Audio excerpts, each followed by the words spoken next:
The story begins on a school track where an ongoing race is taking place.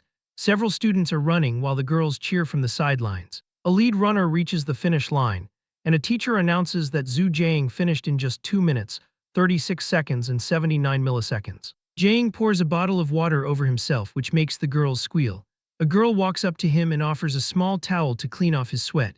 He accepts the item from her and she appears incredibly happy. While drying himself, he checks his system panel and sees he has gained 20 running experience, and his running skill has reached level 3. He mentally notes that the experience gained was a bit more than usual. Then he notices another update. His charm has increased by plus 45. He frowns in disgust as he reflects on how quickly this useless skill levels up. Suddenly, a ball is thrown at him, but he blocks it easily. He looks in the direction the ball came from and realizes someone threw it on purpose, though he has no idea why. His friend walks over and asks what the situation is, so Jiang asks his friend if he knows that guy. The friend Li Ji stiffens the moment he recognizes the attacker. He identifies him as the school tyrant Pei Yaoguang and asks why Jiang had to butt heads with him. Li Ji asks if it is because of a woman again and tells Jiang to just accept one of them to save himself from drawing aggro from the whole world. But Jiang declares he has no interest. Li points out that while Jiang has no interest, the brothers certainly do. He also warns that Yaoguang is not someone to mess with and asks what Jiang plans to do, to which he answers that he will just work out. Li tells him that working out is useless and that he must practice martial arts instead, but Jiang thinks that it might be useless for others, but he is different. 1 month ago, he inexplicably arrived in this world that is specious to Earth. Arriving with him was a translucent panel that ensures effort here actually pays off. Hard work is never wasted. As long as he practices to a certain degree, he can activate corresponding skills. Jiang has met the conditions and activated the level 1 skill aiming. Although daily practice benefits him greatly, the consumption is also huge. When he opens his fridge, he finds it is completely empty. He reminds himself that he is not working this hard just to show off. He lives in a place called the 5th Metropolitan Circle. Since it is a circle, he knows there is an inside and an outside. The farther out a person goes, the more desolate and poor it becomes, while the farther in, the more prosperous and noble it is. There is still half a year until graduation, and he wonders if he will fight to climb into the inner circle or be poor for a lifetime, as it is time to make a choice. He buys groceries, but the total bill comes out to 210. This makes him go pale, and he decides to pass on a few items for now to stay within his budget. He cannot believe that 5 eggs actually cost 30 and mutters that the world has truly gone mad. While walking through a dark alley, something suddenly jumps out before him. It is a stray cat. The cat suddenly faints and falls on the ground, making Jiang wonder if the cat is a professional scammer. However, he soon notices the scars. The cat is covered in injuries as if it recently lost a fight. Then the cat speaks, complaining that it never expected the world of stray cats to be so cruel. He freezes in shock because the cat just spoke and wonders what on earth is going on with this cat. He notices something on its tail. When he touches it, the system detects a divine substance and absorbs the divinity. This planet is named Earth Star, a world known as Zhuzia. 287 years ago, the god of this world died. On that day, all humans on Earth Star witnessed the spectacle with their own eyes. People rejoiced because the gods were dead and humanity finally stood independent. Jiang picks up the cat and starts returning home, and he declares that he will eventually grind his way up until he becomes a god himself. Back at home, he offers some cat food, but the cat flatly refuses to eat it, staring down at the bowl with a look of clear disdain. He feels annoyed by this and expresses his disbelief that a stray cat would not even touch the meal. He then recalls that this cat is capable of speech. He wonders if it could be that it is not a cat at all. Jiang makes his way to the kitchen and begins to prepare a meal. As he works, a notification appears indicating he has gained 20 experience points for his cooking skill, so he chops various vegetables and cooks the ingredients over a high flame. Shortly after, he serves a green pepper and shredded pork rice bowl to the cat. The moment the cat sees the food, it begins to drool. It quickly starts eating while Jiang wears a smug expression, feeling satisfied that his theory was correct. The reason it can speak human language is quite simple, as it is not a cat at all, but a human who turned into a cat. As for the reason, it is probably this thing that is wrapped around its tail. Suddenly, the system alerts him that the divinity absorption is now complete. He views a divine skill called Twin Life that is currently inactive. The screen notes that he has 525 out of the required 500 divinity points for activation, and having met the necessary conditions, the system asks if he wishes to activate the ability. He asks if there is even a need for consideration and selects yes. The interface glows with a brilliant light before notifying him that Twin Life has been successfully activated. He looks at his hand, feeling unsure about the actual function of this new power. He reads that the passive effect of Twin Life grants him 2 lives. After experiencing death, he can choose a time to resurrect within a 7-day window, and the ability has a cooldown period of 3 months. He stares at the panel in shock, realizing this is essentially a set of resurrection armor, and he considers that if the passive trait is already this powerful, the active skill must be incredible. Unfortunately, the active skill remains locked, as it requires 500 divinity points to open, and he currently only possesses 25. Jang looks over at the cat and wonders if he just needs to keep sucking it out. However, as he looks closer, he notices how severely injured it is. This causes him to hesitate, as continuing to drain its power now would be completely inhumane. He decides he must find another way. Despite this, he cannot simply let the animal go. He plans to head out to search for information regarding divinity while observing how the cat behaves in his absence. He leaves the house. The cat is left alone in the apartment while he monitors it through a camera. Jang reflects on the outer ring where he lives. He knows that for residents of the outer ring to move into the inner ring, the difficulty is extremely high. Even if someone manages to gain entry, they must pay a massive fee that is often enough to bankrupt a small, wealthy family. Regardless of the cost, many people still try to enter. But most people do not know that there is another method.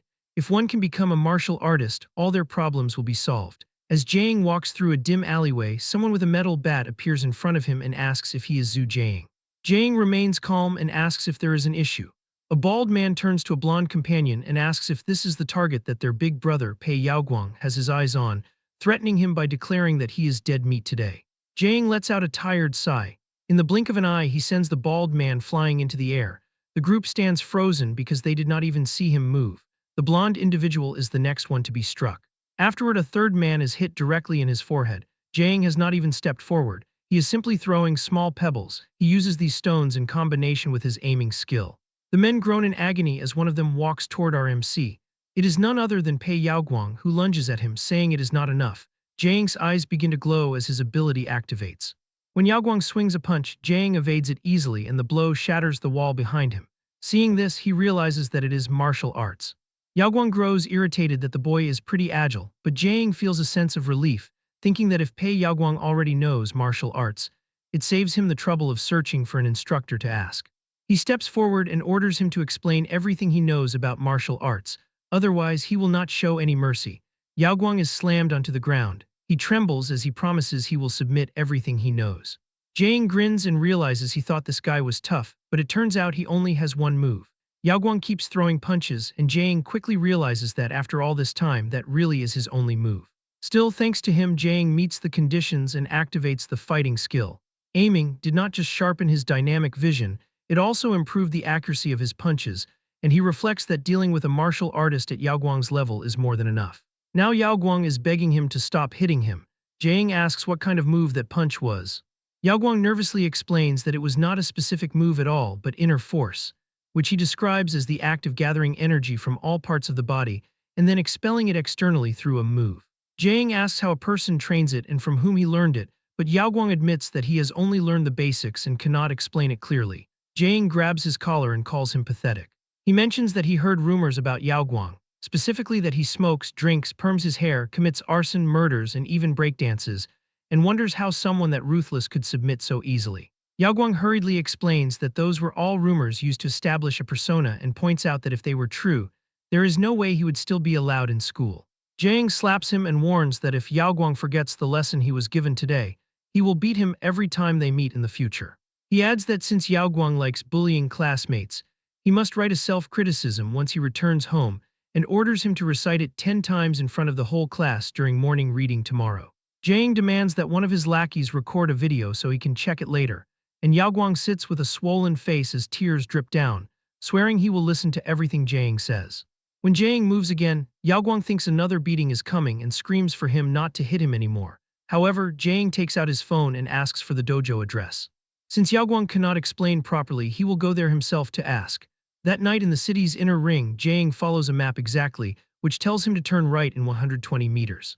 A series of notifications appear as the system informs him that he experienced a battle, granting him 109 fitness points and 50 aiming experience, and he feels refreshed, earning 33 health preservation experience. He also meets the conditions to unlock the fighting skill, gaining 68 points of battle experience, and his status window updates to show fitness at level 2. Health preservation at level 1, cooking at level 2, running at level 3, charm at level 2, aiming at level 1, and fighting unlocked at level 1 with 68 over 300 points. Normally, working hard at the gym for an hour only raises fitness by about 200 points, but this single fight against a weak opponent gave him far more than regular exercise and even unlocked a new ability. He realizes that if he wants to grow quickly, he will need to pick fights more often in the future. Soon, he arrives at the Golden Wind Dojo. He steps inside and announces he is there to visit, but a staff member immediately shushes him because the master is currently teaching a class. Jang turns to look at the instruction. The master explains to 5 students that the breathing method is the basic foundation of activating force within the body, and only when the qi is fully circulating can a person be considered initiated into martial arts, as the master tells them to do it with him. Jang's eyes light up as he realizes this introductory cultivation method is exactly what he wanted. He leans closer and whispers to the staff member, asking if he can join in. She blushes when he gets close, thinking that he is handsome, and she tells him he can join but warns him not to force himself. He thanks her and walks over to an empty cushion. The staff member watches nervously as she wonders if he can handle it, since this kid is likely encountering martial arts for the first time. The master instructs everyone to tighten their core, keep inhaling until they cannot anymore, and then hold it. The girl silently hopes at least a few usable students remain, otherwise she will be fired by the master. When the master counts to 37, several students have already given up while others have faces that are twisting as they struggle to hold on. The girl feels disappointed when even Kui Zhangyuan, the student she had the most hope for, fails. The master's expression darkens as he walks toward her, and she hurriedly begs him for a few more days, promising she will find a suitable talent, but to her shock, he walks straight past her. He tells her not to speak because there is still a child holding on and stops in front of Jang. Only then does Jang realize the truth. The breathing method sounds simple but is actually quite difficult, and as massive amounts of oxygen surge into his lungs, he reflects that people with insufficient lung capacity would not even qualify to practice. Inside his body, he feels the true qi constantly expanding like it is going to explode, but time is finally up and Jang slowly exhales. The system notifies him that he has activated the skill inner force, which now stands at 69 over 200. When he opens his eyes, the master and the girl are around him, asking how he feels and if there is any discomfort. He answers that no, on the contrary, he has a refreshing feeling. The girl asks for his name and if he wants to join the Golden Wind Dojo. Suddenly, a glass window shatters as something bursts inside. It is a large insect monster that instantly devours one of the students. Everyone freezes in horror at the sight. The master reacts fast, opening the doors and shouting for everyone to leave quickly, and he tells manager Zhang to maintain order. The monster turns its attention to her and tries to attack her, but Zhang saves her. They crash to the ground together. While pinned beneath him, manager Zhang strangely feels a sense of relief and thinks she wants to be pinned down by him forever as his charm increases by 20 points. In that moment, he remembers what Yao Guang said about inner force gathering energy to expel it through a move. He decides this is the perfect opportunity to experiment. The massive beetle-like creature lunges directly at Zhang. He delivers a punch to its head, an impact that generates a powerful gust of wind. Zhang wonders if this creature is similar to a cockroach, capable of enduring 300 times its own body weight. He concludes that if that is the case, he must focus all his power into a single point, and Zhang adjusts his technique immediately. His strike shatters the monster's external shell, and a system notification appears, stating that he has activated the Inch Force skill, which is now at 80 out of 200. The creature is thrown backward while hissing loudly, its green blood spraying across the room. At that moment, Zhang realizes the truth. The creature looks intimidating but is actually much weaker than it appears. Zhang stares at him in total shock. However, the master looks concerned, realizing that Zhang has only just learned to use Qi Force, yet he has released a massive amount all at once, meaning his body will not be able to handle such intense strain. The monster recovers and lets out another angry hiss. Zhang observes that it still intends to fight and calmly declares that the result will be the same no matter how many times it tries. Qi flows through his meridians and gathers in his arm, but he feels a sharp pain and coughs up blood. He realizes something is wrong. As the monster lunges again, he realizes he overdid it this time, but before the monster can attack him, someone else attacks, and in an instant, the monster's body is sliced in half. Zhang stands frozen, wondering what is going on. A woman steps forward and identifies herself as the captain of Squad 838 from the White Raven Squad, known as Void Blade. Her unit takes control of the room and commands all unrelated individuals to leave at once. Zhang reflects that this is his first time hearing of the White Raven Squad, and that to be able to defeat that cockroach man in one strike means the members of this group are incredibly powerful. Void Blade looks at Zhang and makes a quick assessment, realizing he appears to be only 17 or 18, yet he managed to severely wound the monster using just his bare hands. Additionally, she finds him very handsome and considers finding a reason to recruit him. She approaches him and hands him a slip of paper. She tells him to go to the address on the note this Sunday at 5 o'clock and promises to provide the information he desires. Jiang takes the paper, which lists King Cheng Library. Outside, Jiang rushes to his side and asks if he is uninjured. She fusses over him and suggests taking him to her home, but when she realizes what she said, she corrects herself and suggests the hospital for a checkup instead. Jiang assures her that he is fine, expresses his gratitude for letting him visit the dojo, and leaves. Jiang calls out, telling him he must return tomorrow, but the master silently shakes his head. He reflects that it is unlikely for a student to have such strength after their first contact with Chi Force, and that a small dojo like his cannot contain someone like him. As Jiang walks away, the system provides several updates as he earns 229 fitness experience and 89 health preservation experience, and 50 points of charm. He also receives 98 fighting experience, bringing that skill to 166 out of 300, and he has met the condition to activate Inch Force. Inch Force is simply gathering chi into one point and accelerating it to top speed over the shortest possible distance, and using this correctly can break even the strongest defense. He decides to feel the power one more time and attempts to use it again. Nausea hits him instantly. He remembers the master's earlier warning about overusing his chi and decides not to court death, planning to rest and see how he feels the next day. After seeing the White Raven squad and the monster, he wonders how many secrets are hidden in this world and decides to check the address once the weekend arrives. At his apartment, he notices a light from the window. He checks his phone and sees a recording of what the cat is doing, which reveals it is using his computer. The moment Jiang walks in and speaks, the cat jumps in surprise.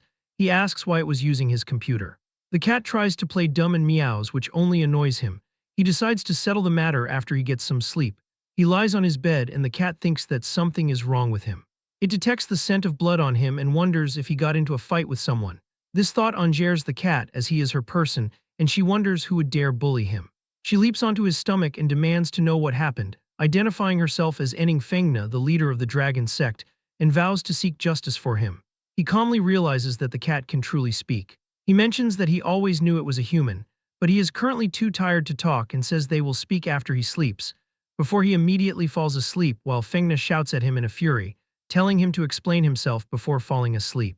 The next day he finds his health fully recovered. They talk while eating a meal, and Fengna learns that he was not beaten by a person but had actually defeated a monster. He confirms this. She scowls, nodding she has not heard of monsters entering the city area. He reaches out and pats her on the head. He thanks her for worrying about him so much and calls her Nair. Fengna blushes when he uses her name. She tells him he is not allowed to address her as Nair and demands he speak to her respectfully. As a sect leader, she insists he call her Lord Nair, and he agrees to the name. He then brings up the video from last night and asks what she was doing on his device. Fengna's eyes widen in shock, thinking that he still remembers it. She explains that she was looking up information for this item called a cattail ring, which is a type of god relic. He reaches out and touches her tail, causing her to shriek in surprise, while he reflects on the history of this world, noting that 287 years ago a god died, and it is said that the golden specks of light remaining after that event are god relics. He had only heard stories of such things before, but now he is seeing one with his own eyes. This makes him understand how the item is able to absorb divinity. Fengna asks how long he intends to keep pinching her tail, and feeling a bit embarrassed, he pulls his hand away and asks if she is searching for instructions on how to use the device, but she declares that she does not want to use it. Instead, she wants to take it off. She explains that the Dragon Sect is the largest gang in Qingcheng. Not only do they control the operation of entertainment venues, but they also work with martial arts halls to manage drug businesses. Their growth was too rapid and attracted jealousy from others. She was attacked inside her own villa by someone who placed the ring on her, turning her into a cat. By the time she barely managed to escape, the Dragon Sect had already fallen into someone else's possession. She can only return to her human form if the ring is removed, and she wants those people killed. Jiang asks what she plans to do next and considers that if the answer cannot be found online, the library is likely a dead end as well. She tells him she already has a plan, which involves him training in martial arts to become strong, though he wonders what that has to do with removing the ring. She explains that once he is strong, various organizations will come knocking at his door. Among them, there might be a god relic holder, and by following those clues to investigate, they can eventually find a way to remove the cattail ring. He grins at the idea of people knocking on his door, Because of this, she plans to introduce him to the best dojo. She asks if he has heard of Hidden Dragon Dojo. He replies, of course. Back when he first wanted to learn martial arts, he checked the fees of every dojo in Qingcheng and recalls that Hidden Dragon Dojo was the most expensive of them all. However, that is not what he remembers most. He recalls the overwhelming number of bad reviews it received. Fengna scoffs and says those people are trash who could not endure hardship, adding that among true martial artists, no one looks down on Hidden Dragon Dojo, so he asks how he can get in, and she says the answer is simple. He must follow the rules of the Jianghu and perform a dojo storming, which makes him stare at her in disbelief as he asks if they will really accept him after he smashes the place up. She looks at him as if he is hopeless and explains that a dojo storming is just an interview. Dojo disciples are divided into ranks. Some pay to enter, but even if they train seriously, it means nothing without talent, while others have talent but lack real strength. If it takes 8 or 10 years just to become capable, she considers that useless too. She explains that on the path of martial arts, mindset matters most, for only someone with an invincible spirit can throw an invincible punch. Dojo storming is a way to recommend oneself and is the best way to prove that spirit. She tells him to go tomorrow while she takes care of some business. The next day, a disciple welcomes Jang at the entrance of Hidden Dragon Dojo. They shake hands, but the man suddenly tightens his grip, so Jang feels the pressure and assumes it is a test. Since it is a test, he decides to take it seriously and squeezes back with full force. The man yelps in pain and whines that his hand is about to break. Other students gather around and burst out laughing as they tell Jang not to take it personally, explaining that the guy is a martial arts fanatic who tries to spar with everyone he meets and loses almost every time. Jang realizes the guy was just a random passerby. At that moment, the old dojo master approaches with several direct disciples, and the students are stunned that the old master has come out along with disciples who rarely show their faces. The master is Li Qi, who sits in a wheelchair with Fengna, while Zhu Shanying pushes the chair. Chen Fuguang stands to his left, Meng Boshing is to his right, and Meng Qingjiao is behind them. Jang freezes when he sees Fengna is there. Qi says, quiet, and the chatter immediately dies down. He looks at Jang and asks if he has come for a dojo storming. Fengna gives him a quick wink. He replies to Qi saying, not bad. Li Qi chuckles, nodding it has been a long time since anyone dared to storm his dojo, and asks Jang if he believes he is qualified. Jang answers honestly that he does not really know, for from his perspective, the combat levels here do not seem that high. Qi decides to ask him a few questions, starting with his name and age, to which Jang answers that he is 17. The questioning continues as he is asked where he lives, what work his parents do if he is an only child, and if he has any siblings. Jang becomes more nervous as the inquiries start to feel strange, as if it is less like an interview and more like a marriage inquiry. Fengna coughs, and Qi laughs as he tells him not to be anxious, saying it is only natural to ask these things when meeting a future son-in-law. Jang comes closer to Fengna and whispers, asking what is going on, but she replies that she has no idea either. Zhu speaks up and addresses Li Qi as grandfather, saying that regardless of whether he is qualified, they still have to fight first.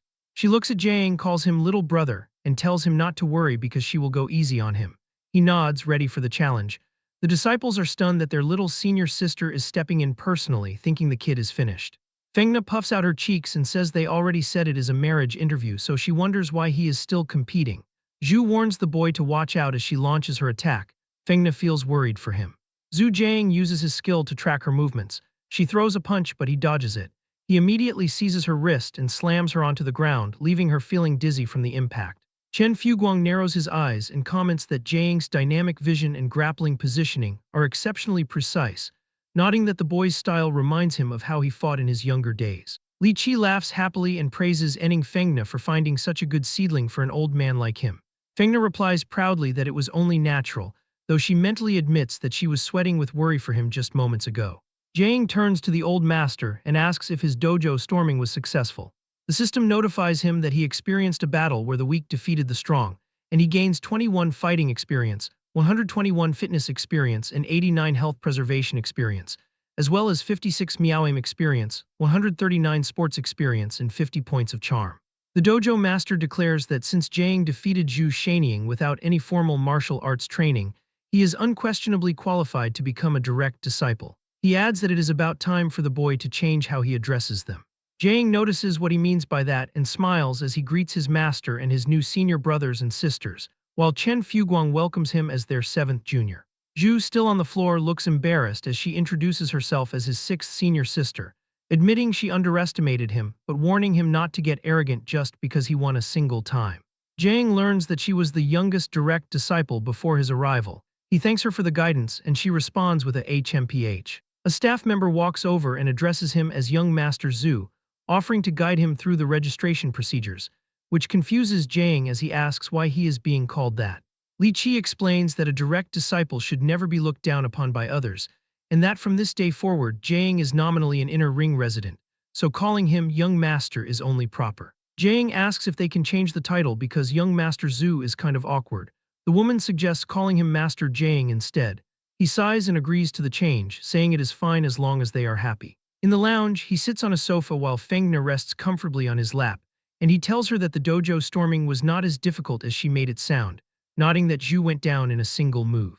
Fengna shakes her head and tells him he is wrong, claiming the girl is actually much stronger than him, and explaining that martial arts is not about comparing numbers alone, as mood, condition, intelligence, decision-making, and even luck can decide victory or defeat. He asks if Fengna is saying that his opponent simply underestimated him. She agrees, stating that if the girl had been even a little cautious and waited for him to act first, the outcome would have been very different. He admits that luck played a big role and realizes he needs much more practice. He then asks where she went the previous night, wondering if she stayed at the dojo. She replies that to squeeze him into the dojo, she had to go say hello to Grandpa Li, making him ask why she addresses him that way. She casually explains that Grandpa Li almost cuckolded her grandfather back in the day, and Jiang freezes at the thought that the man was essentially a male mistress. A staff member soon hands him an identity authentication card and tells him that starting tomorrow he can enter by swiping it at the access control. He thanks her, and the system notifies him that he gained 20 charm.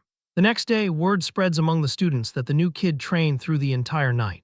They are shocked by how strong he appears as the system shows he gained 234 fitness experience, 133 health preservation experience, and 79 sports experience, as well as 89 inner force experience. His inner force upgrades to level 2, and he also receives a large amount of favorability, increasing his charm by 35. Li Qi trains him without mercy, forcing him into a squat while telling him to hold on a little longer, as his inner force experience increases by 99. She urges him to keep going, telling him not to waste the effort he put in all night, and the system notifications continue to show 99-point increases for inner force. Finally, the system congratulates him as his inner force upgrades to level 3. The moment the training ends, he collapses to the ground and lands hard on his butt. Li Qi sighs in amazement, declaring that among all the disciples he has accepted in his lifetime, Jiang is the strongest. He says that before long, the boy will be able to cultivate the hidden dragon sex cultivation method, while Jiang lies on the floor, breathing heavily. But he forces himself upright to ask what level he needs to reach to learn it, making Qi stare at him as he realizes the kid is a true martial arts fanatic. The master tells him to hold out his hand. Jiang assumes they are about to spar again, but Qi instead releases a powerful aura as his eyes turn red. Jiang feels a massive surge of true Qi pour into his body. He notes that he has no idea what it is doing and has no way to resist the sensation. Li Qi asks what kind of sports he usually does, and Jiang replies that he mostly just runs and does not do much else. He nervously asks if there is something wrong with his body. Qi shakes his head and says there is nothing wrong at all. He tells him that his body is like it was molded by a god with OCD, with every muscle, bone, and organ balanced and intact to a frightening degree. Simply put, he is a martial arts prodigy. Jiang knows the truth is due to the system panel, as his body transformed into this state after activating the fighting skill, and he realizes that, in a way, he really does count as a genius. He asks again if he can start learning the cultivation method, which makes a surprised Qi ask why he is in such a rush. He points out that Jiang trained all night and his body is covered in injuries, meaning cultivating now would be no different from seeking death. Jiang asks what he should do instead. Li Qi tells the boy to head to the lounge instead and promises to send someone over with sleeping dragon ointment shortly. That night, someone knocks on Jiang's door. It is Zhu Shanying who says she has come to treat his injuries. He freezes as he wonders why it is her and whether she is there to take revenge. Shanying tells Jiang to remove his shirt and he removes it. When she sees his upper body, her eyes light up slightly as she observes that he is more built than she expected, and Jiang feels a sense of flattery from her reaction. The system notifies him that he has gained 45 charm points. She tells him to lie down and orders him to be a good boy and lie there. She begins to apply the sleeping dragon ointment to his skin. Jiang tells her to wait, as he is genuinely unsure of what she is trying to do, and the way she moves makes it feel like she is deliberately teasing him. She leans in close while spreading the medicine across his chest and mentions that she is actually quite competitive. He notes that her hand is actually quite strong, while on top of him she asks why he is remaining silent. Jiang replies calmly that it is fine as long as she is happy. After a moment she admits that losing to him was due to her own carelessness, but she still felt a desire for revenge and decided to tease him in return. The system records another 45-point increase in charm.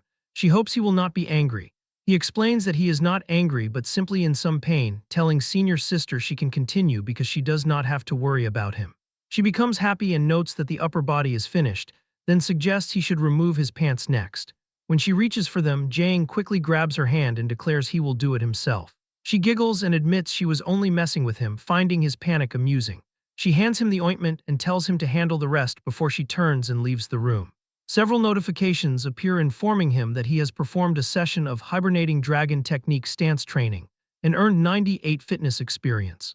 Later, he walks down the street while his entire body aches, muttering that the experience was terrifying and felt as if he were being dismantled by that woman. The system notifies him of a level up, bringing fighting to level 3 and inner force to level 4. Jiang beams with satisfaction at the sight, and with no other plans, he decides to head to the library for his appointment. As he walks, he mutters that the name White Raven Squad sounds extremely Chunabu, but in reality, it is just the special police organization for King Cheng. He still cannot understand why they chose to meet at the King Cheng library. Jing arrives on the 7th floor and finds it completely empty, and for a moment, he wonders if he is being pranked until someone greets him. He turns to see a blonde-haired girl who introduces herself as Wu Yuking, explaining the specific characters used for her name, as he asks for the location of Void Blade and why the library was chosen. She explains that she is an informant for Void Blade and that they could not use the special police station for a private meeting. She admits she was skeptical of him at first, but approves of him after seeing him in person. She tells him to join their group. He asks why he should join. She states that she knows he is interested in God relics. Jiang freezes and she realizes his reaction confirms her suspicion. She smiles and asks how he learned about the concept of God relics. He refuses to comment and starts wondering about her background. She takes out a water bottle. She pours water into a cup and says it does not matter if he is unwilling to speak, as it was her mistake for not providing information first. She then offers him the cup to try. He takes a sip and asks if this isn't just pure water. She then pours the water into the kettle and serves him another cup. She tells him to taste it again, which confuses Jiang because it still looks like ordinary water, but when he drinks it, he realizes the liquid has turned sweet. She explains that 287 years ago a deity died. When that being perished, points of light known as God's blood scattered and lodged within objects, living beings, and even human fantasies. Noting that anything containing God's blood is called a God relic, and she identifies the item as serial number God 1567, the sweet water kettle. Jing asks if she can let him see it, suspecting she might have added sugar to the kettle beforehand. She hands the kettle to him, and the system immediately detects a divine substance and begins absorbing divinity. His total divinity reaches 502 out of 500, confirming that he can absorb energy simply by touching these items and that his active skill is now saved. He asks about the kettle's function, wondering if it creates sweetness or boils water from thin air, while his divinity continues to rise as he holds the object. She giggles, thinking he looks cute because he has not seen much of the world. Jiang observes that the water volume does not decrease and wonders if it is infinite, while she is impressed that he has a brain. He stops counting the notifications once he realizes he can activate his skill. She smiles and mentions that as an outstanding student, he should understand the implications. He looks at the sweet water kettle and realizes it is a perpetual motion machine that overturns the laws of the universe, wondering if the electricity in the inner ring is related to such objects. She tells him not to overthink it, as the existence of a God relic symbolizes an unreasonableness that man-made objects cannot replicate, and he asks why she decided to tell him all this. She explains it is because 3 days ago he defeated a monster despite having the body of a normal person, showing no timidity against an unknown creature, and hands him a card identifying her as the CEO of Wu's God Relic Containment and Research Company Limited. She says that he has already surpassed most people on a spiritual level. She invites him to join her company, Wu's God Relic Containment Company. Jiang becomes genuinely sincere and asks to join her team. He promises to obey every command, believing a God Relic Containment Company is a God-tier workplace that he must enter. The God Relic Containment Company sounds like an environment where he will be surrounded by many God relics every day, and the thought makes him feel a sense of excitement because he is going to be rich. Since the only source of divinity comes from God relics, he considers that the passive skill Twin Life is already broken and wonders if the active skill will be even more unreasonable. He thinks that if it is, no one in the world will be able to beat him, causing him to laugh out loud while Yuking observes that he is deep in his own little fantasy. She takes a document out from her bag and hands the contract to him, telling him to look it over and sign if there are no issues. Jing reads through the document and notices it resembles a standard labor contract, except for a specific confidentiality agreement. He reads a clause stating that the work involves a dangerous special field related to God relics, which includes serious risks, noting that if he suffers disability or death, the company will pay his family $5 million, though no compensation is provided if the accident is caused by his own intentional actions or gross negligence. Yuking explains that God relics are divided into 4 grades. D grade is a harmless level, C grade is a danger level, B grade is a high danger level, and A grade is the highest danger level. She tells him that if he shows enough growth in the future, he will be involved in truly dangerous work, but when Jiang asks about A grade relics, she stops him and says he does not need to consider that situation yet, because such relics require official government intervention. He asks his last question regarding why she chose him, reflecting that even if he contacted a God relic before, it does not mean he is qualified, and he wonders why she would invite him based on a one-sided word from Void Blade when she does not know about his panel or martial arts practice. Yuking points out that he is wrong about one thing. She says it is not that he contacted a God relic, but rather that the God relic contacted him. He asks what she means. She explains that God relics possess a certain degree of will, and they will actively approach people who attract them. She reveals that among humanity, there is a type of person who can actively attract them, noting that she is one of them and that he happens to possess the same constitution as her, so to prove her sincerity, she offers him a high salary. He reads that he will receive a monthly salary of 200,000 along with a 25% project share and 1% stackable equity after successfully containing a God relic, realizing his own value and why they were in a rush to pull him in. He tells her the salary does not really matter as he mainly just likes God relics. He signs the contract and hands it back, telling her to look after him in the future. She smiles and says she is happy with the cooperation. He announces that he will be going now, and as she says goodbye, he realizes that between the Hidden Dragon Dojo and collecting relics, his schedule will be very busy, making him worry that he will not have time for school. He sends a message to Li Ji asking him to tell the teacher he is sick and bedridden, to which Li Ji replies that he can leave it to him. While Jiang reflects that with a monthly salary of 200,000, he could not earn that much even 10 years after graduating. He decides his urgent task is to improve his strength, as becoming stronger is the only hope of going back. While walking through the outer ring, he decides to see what the active skill is all about and checks the system. He sees that the divinity required to upgrade Twin Life is 502 out of 100, and notices the active skill is no longer locked since he met the requirement of 502 out of 500. The system asks if he wants to activate the Twin Life active ability, and he chooses yes. He sees that for every level, he can designate one ability related to his physical body to produce a double effect. The options include memory, physical defense, physical strength, reaction speed, movement speed, calculation ability, and concentration, and he considers that if he chose physical strength, he would possess double strength. He reflects that he already has resurrection armor, so doubling physical defense seems meaningless, and he thinks that since his main method of attack is aiming, he does not rely on strength. He recalls a saying that in martial arts, speed defines the winner, so he chooses movement speed because he wants to try and see how strong the skill is. He identifies a street lamp about 100 meters away and decides to run once to see how long it takes. He runs the distance, and the timer shows 10.24 seconds. He thinks it is not bad. He decides that if he activates the skill and runs back, he should be faster. He activates Twin Life and starts running. He moves so quickly that he appears as a streak of light.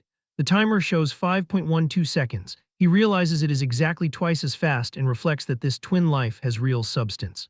He thinks that for a person to improve a 100-meter sprint from 20 seconds to 12 seconds is simple, as you just need to persist with high-intensity training for a period of time.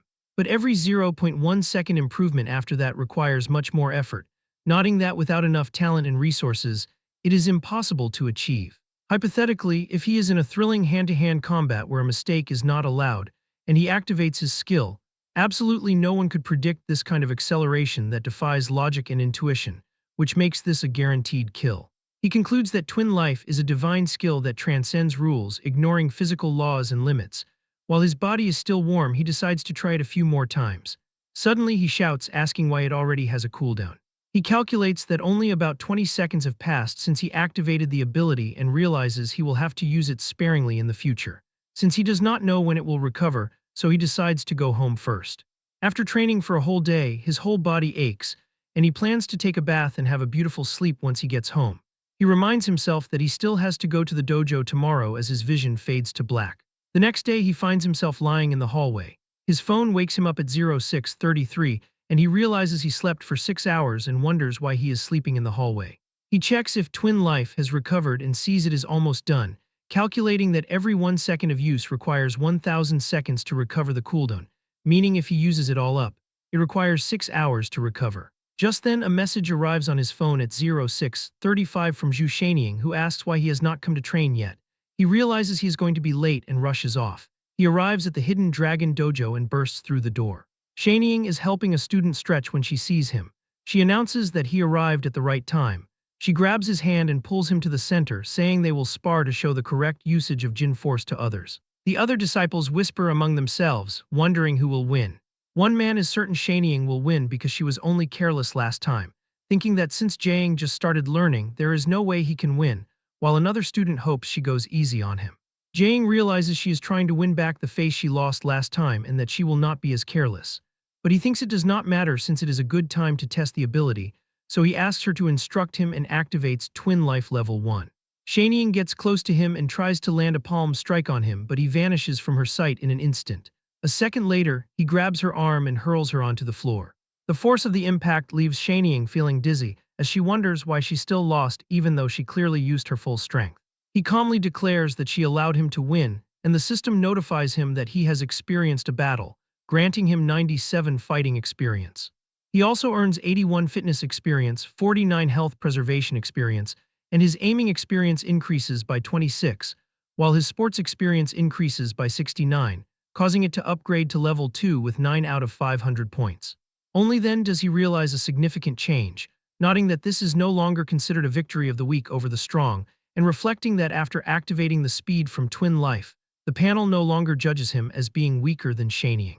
He considers that she possessed rich combat experience and was fully on guard, yet she still could not react in time, making him realize how unimaginably powerful his ability has become, as he decides that his future practice must focus on how to make good use of the speed contrast. Moments later, Chen Fuguang waves at him and asks if he wants to practice the hibernating dragon technique together. Jiang accepts the invitation from his fifth senior brother. Later, Fuguang is in a state of complete disbelief, as he admits that he thought the rumors of Jiang practicing the hibernating dragon technique for a single night were just boasting. But now he can clearly see the results, shouting that Jiang has almost cultivated dragon chi, and noting that when he first practiced the technique, he could only last for half an hour, which makes the current situation feel ridiculous as Jiang asks what dragon chi is. Fuguang explains that in the martial arts world, there is a legendary ultimate physical state known as a treasure body, which he describes as the process of training one's own physical body into a treasure. In this state, the body can reach 5 types of perfection. The first is muscles housing dragons and elephants, which refers to muscles so powerful they seem to house water dragons. The second is iron tree coiling tendons, where one's tendons are like the roots of an iron tree. The third is skin blooming glazed glass, meaning the whole body's blood flows as flawlessly and leak-proof as glazed glass, while the fourth is indestructible jade bones, which involves refining bones into immortal, unmelting jade bones that are indestructible. The fifth is blood-dripping molten gold, where the blood boils like volcanic magma when chi force is used. Fuguang laughs and says that this is merely a myth because no one can actually do it. Deep down, Jiang feels that things which are impossible for others are not necessarily impossible for him, a thought that sparks a desire in him to try and become a martial arts myth. Suddenly, a figure bursts through the window. Fuguang is completely spooked as glass shards scatter everywhere. He quickly introduces the man to Jiang, identifying him as the Hidden Dragon Dojo's most powerful eldest senior brother, Meng Bashing. The system informs him that the man has several quirks. He does not like to talk, he is a muscle maniac, he is afraid of trouble, he believes force is supreme, he is a wife-protecting maniac, he doesn't like using the front door and he likes breaking through windows to enter. Jiang's eyes widen as he looks from the window, realizing that the man jumped from the ground all the way to the highest floor, wondering how much strength such a feat requires. Fuguang asks his eldest senior brother if he was looking for him. The man merely waves his hand and Fuguang instantly understands. He tells Jiang that he has some matters to handle and will be leaving first. Before he goes, he reminds Jiang that the essence of the hibernating dragon technique is force delivery and shaping. They then depart by jumping straight out of the window as Jiang thinks about the advice. Only then does Jiang realize that he has been focusing only on increasing the quantity of qi and has never considered shaping. So with this new idea, he begins trying to combine the technique with his aiming ability. 3 hours later, he takes a deep breath. He continues meditating until his veins bulge from the effort. He then flicks his finger and the force explodes outward with a shockwave. Jiang reflects that this is much more impressive than his previous attempts with roadside pebbles. Someone begins clapping slowly as they arrive. It is his master Li Qi who declares that he did not expect that besides Jiang's extremely outstanding physical talent, he also possesses such great talent in internal force. He hands him a pill and tells him to eat it. Jiang accepts the pill and eats it without hesitation. The master then tells him to look at him and release energy. Jiang feels dizzy. He wonders what is happening and what the master has done to him. The pill begins to glow and transforms into a massive golden dragon. He feels a sense of alarm as the creature slowly opens its eyes, while golden light reflects in his own eyes, and he observes that golden scales are beginning to form on his right arm. Jiang experiences a sharp headache, feeling as though the qi within his body is scurrying in every direction. He wonders if this sensation is a direct result of the pill he consumed earlier. He takes a deep breath, attempting to calm the qi before it goes out of control as he activates the hibernating dragon technique and holds his breath. Deep within his consciousness, a wonderful feeling begins to surface, and at the same moment, all of his distracting thoughts seem to disappear. A massive dragon appears directly in front of him, but he focuses entirely on his cultivation, and the dragon's body slowly wraps itself around him until a golden light floods his entire vision as he fuses with the dragon. His body transforms, becoming covered in golden scales, and his eyes change to resemble those of a dragon. He has met the conditions to activate the skill visualization, which currently stands at 0 out of 300.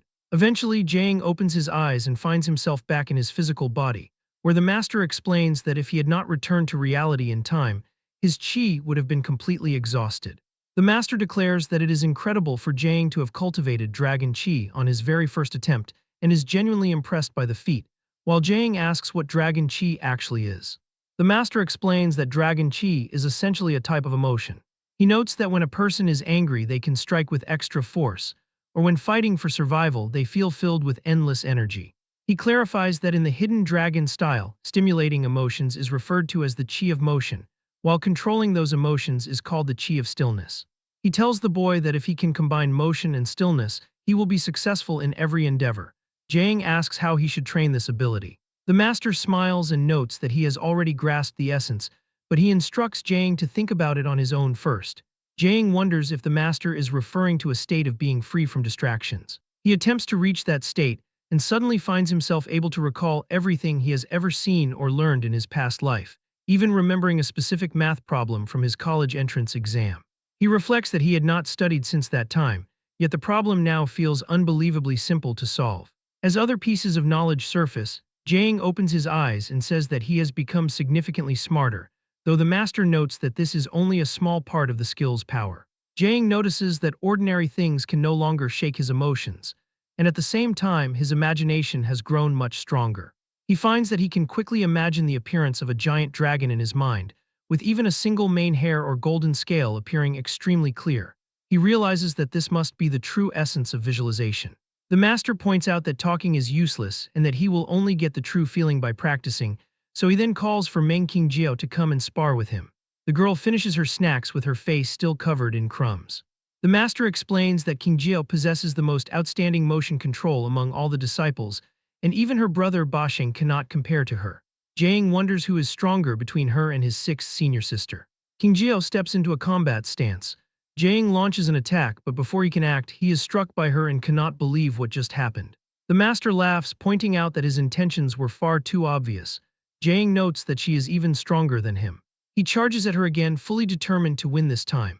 No matter what he tries, he continues to be hit, reflecting that in martial arts the methods do not matter. The one standing is the winner and the one lying down is the loser. Qingjiao delivers a hard kick that blasts him away, causing blood to drip from his mouth. Despite the injury, he declares that they should continue. They keep fighting as the sun dips toward the horizon. Finally, Jiang manages to evade her punch and lands a blow directly on her chest. The impact sends her forward, and Jiang feels stunned by the strange sensation left on his hand. The master quickly catches Qingjiao to stop her from hitting the wall. He announces that they should stop here for today, noting that Qingjiao is clearly hungry and continuing to compete would not be effective, so he tells her to go rest first. Jiang asks why his fourth senior sister never speaks, and the master explains that something happened to her when she was young. Though he says the story cannot be finished quickly and he will explain it in detail another time, while the master then asks how he feels and if the training was effective. Jing answers honestly that he is tired as he checks his system panel and notes his progress. His fitness is at level 5, his health preservation is at level 3, and his running has reached level 5. He tells the master that he has never been this tired since birth, but he has also never been this happy. He observes that his charm has reached level 4, aiming is at level 3, fighting is at level 3, sports is at level 4, and visualization is at level 1. He reflects that King Jiao is incredibly fierce and realizes that sparring with her for over 4 hours has boosted his experience by a massive amount, so he decides he will have to cling to her in the future. Afterward, he returns home. He brings some fried chicken for Nair, but she is not there. He realizes it is quite late and wonders where she could have gone. Just then, he hears a noise and realizes there is someone in the bathroom. Jiang feels puzzled as he observes only one pair of shoes at the entrance, meaning she did not bring any guests back with her. He wonders if she is currently inside. A dark thought crosses his mind as he considers if someone has potentially locked her in the bathroom, remembering her mentioning she has enemies, which makes him feel anxious for her safety. He rushes toward the bathroom door and bursts in, only to find her calmly taking a bath. She panics at his sudden entrance and begins to splash water everywhere. He quickly stops her and declares that if they keep wasting time, the fried chicken he brought will get cold. Her eyes instantly light up at the mention of fried chicken. In the end, they decide to bathe together, so she sits on his lap while he helps scrub her fur. Between the prospect of fried chicken and his help in the bath, her mind feels completely scattered. The system detects a surge of favorability toward Jiang, and he gains 89 points of charm. Suddenly, the cattail ring begins to glow. She places a paw on his chest, and Jiang squints as the light grows brighter. Slowly, he opens his eyes and realizes the paw has turned into a human hand. He freezes as he sees that Enning Fengna has transformed into a human. She still possesses cat ears and a tail, but the rest of her is clearly a woman. She panics, jumping up and yelling at him not to look. Her tail wraps around his eyes to block his vision while he tells her to calm down since he does not see anything, and she asks if he is telling the truth. He declares he is not lying and tells her to get up first so they can speak properly, but as he moves, suddenly she feels a strange jolt run through her body. He wonders what is wrong, but she quickly claims it is nothing. Blushing, she wonders why she suddenly turned back to human at a time like this, as Jiang guesses that they might have unintentionally triggered the transformation condition of the God Relic. This catches her attention. She realizes that just moments ago, she generated a tiny bit of feeling toward him, wondering if a small spark of that feeling combined with fried chicken was enough to turn her human. She reflects that the trigger condition sounds completely ridiculous, also noticing her cat ears, sharp teeth, and tail remain, which makes her feel more embarrassed as he asks what type of junk that damn God left behind. She warns Jiang not to get any weird ideas, declaring that this was clearly an accident. She stops mid-sentence as she feels something touching her and notices a reaction in his body. Jiang explains that it is an involuntary reaction he cannot control, and he warns her that if she does not move away soon, what he cannot control won't just be it anymore. She says she will move her tail away but demands he keep his eyes closed, and he agrees to her request. As she carefully backs up, she slips and falls. The sudden movement brings them too close and their sensitive areas touch. Her face turns as red as a tomato from the overwhelming sensation. Jiang clenches his teeth, holding on to every bit of self-control he has, and he tells her to move slowly because if she keeps struggling like that, it will be extremely hard for him to endure. She cries out that she did not do it on purpose, but he tells her to hurry and get out while he can still hold back. Otherwise, she might not be able to leave, which completely scares her, and she dashes toward the door, slamming it shut behind her. Jiang finally relaxes and only then opens his eyes. An hour later, he steps out of the shower and sees that she has already turned back into a cat. She does not understand why it happened, but after calming down, she simply reverted on her own. Now she cannot turn back into a human no matter what she tries, and the situation baffles her. He sits beside her and reaches out to pet her, but she runs away. He understands her reaction after what just happened. He tells her he recently met someone knowledgeable about God relics and says he will go ask about her specific situation tomorrow. Hearing this, she wonders if she can change back to human again.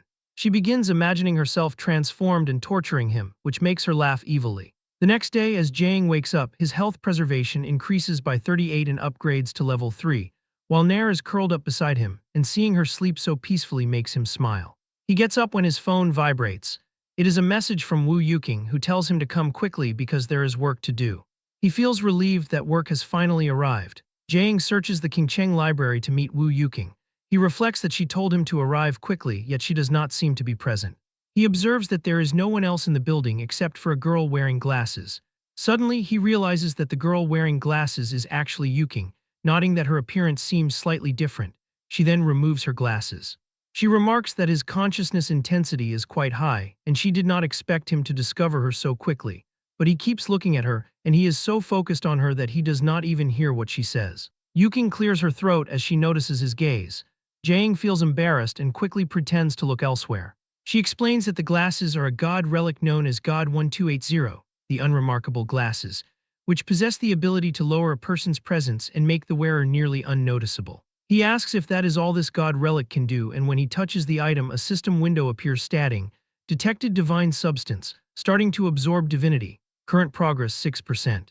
Yuking declares that there is more to it, explaining that once the glasses are taken off, the suppressed presence of the wearer erupts all at once, so the longer someone wears them, the more dazzling they will appear when removed. He feels a sense of relief, realizing he has not suddenly become a pervert and that it was merely the effect of the relic. He then asks about the job, and she says she wants him to look at a specific document first. She declares that this mission is very special and is a C-rank containment mission, which normally would not be assigned to a newcomer. But there is also this god relic, God 1105, the villainess's crown of glory, which can continuously enhance the primal desires of the wearer. The current wearer is a woman named Lu Huiying, and Yuking explains that once this woman sees a good-looking man, she cannot help but want to possess him. Jaeing realizes the unremarkable glasses were prepared specifically for him to use in this situation. She tells him that his foundation is already excellent and suggests that if he wears the glasses in advance, the moment he removes them, he will completely detonate the desire of Lu Huiying. She claims that at that time he can easily take the villainess's crown of glory and restore the woman to normal. He feels a sense of disgust as he realizes they want him to act as a honey trap. However, Jaeing admits to himself that this job actually suits him quite well. Not only can he suck dry 2 god relics at once, but he can also farm them safely. He considers that the glasses match his look well and imagines wearing them for 10 years before taking them off, wondering if he would then stand atop the heavens. He asks if these glasses belong to her personally, and she says no, explaining she borrowed them from another containment company. Jaeing asks if there are other containment companies, and she asks if she did not tell him that already. He thought their company was the only one in the country, being very mysterious and high class, but she tells him he has misunderstood, explaining that while god relic containment companies are special, they are essentially no different from street sweepers, making him remark that her description is too destitute. She explains that there are thousands of known god relics in the world that can appear anywhere at any time, and a single company cannot handle them all. Furthermore, she notes that the job is extremely dangerous and not just anyone is up to the task. Jaeing asks if they are in a partnership with other containment companies, and she says not necessarily, explaining that containment work is essentially outsourced to them by the state. She warns him that some companies will do whatever it takes to earn money, so he must be careful if he encounters people from other organizations. Jaeing tells her he understands. He then says he wants to test the effect, and she asks what he means by that. He takes off the glasses. Yuking's heart begins to pound as she blushes, and the system notifies him, someone has developed a favorable impression of you, granting you charm points. He notes that the effect appears to be very good. Later, while on a bus, he reviews the profile for Lu Huiying. He reads that her activity is based in the Southern District, an area filled with bars, discos, host clubs, and KTVs. He reflects that this is a standard underworld big sister range of activities. The profile states that Lu Huiying has already carved out a territory and established the Rose Gang using the physical buffs from the villainess's crown of glory. He reads that she preys on the locals every day, squeezing men dry of their vitality. At the same time, the relic constantly enhances her desire, and the stronger her desire, the greater the bonus to her physical abilities. If no one stops it, the effects will keep stacking. He understands that as long as he takes off the crown, she will return to normal.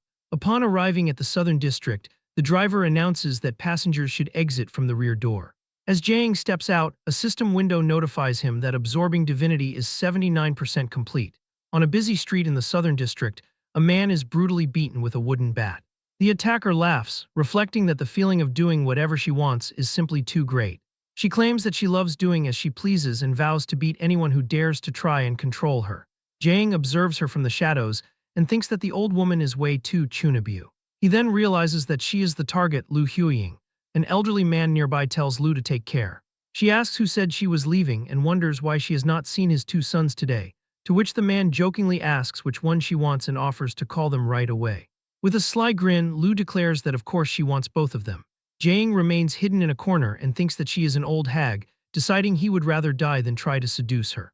Suddenly, a group of rowdy men appears on the street, and one of them remarks that with brother Duan Kaiping stepping in, the crazy woman is as good as dead meat.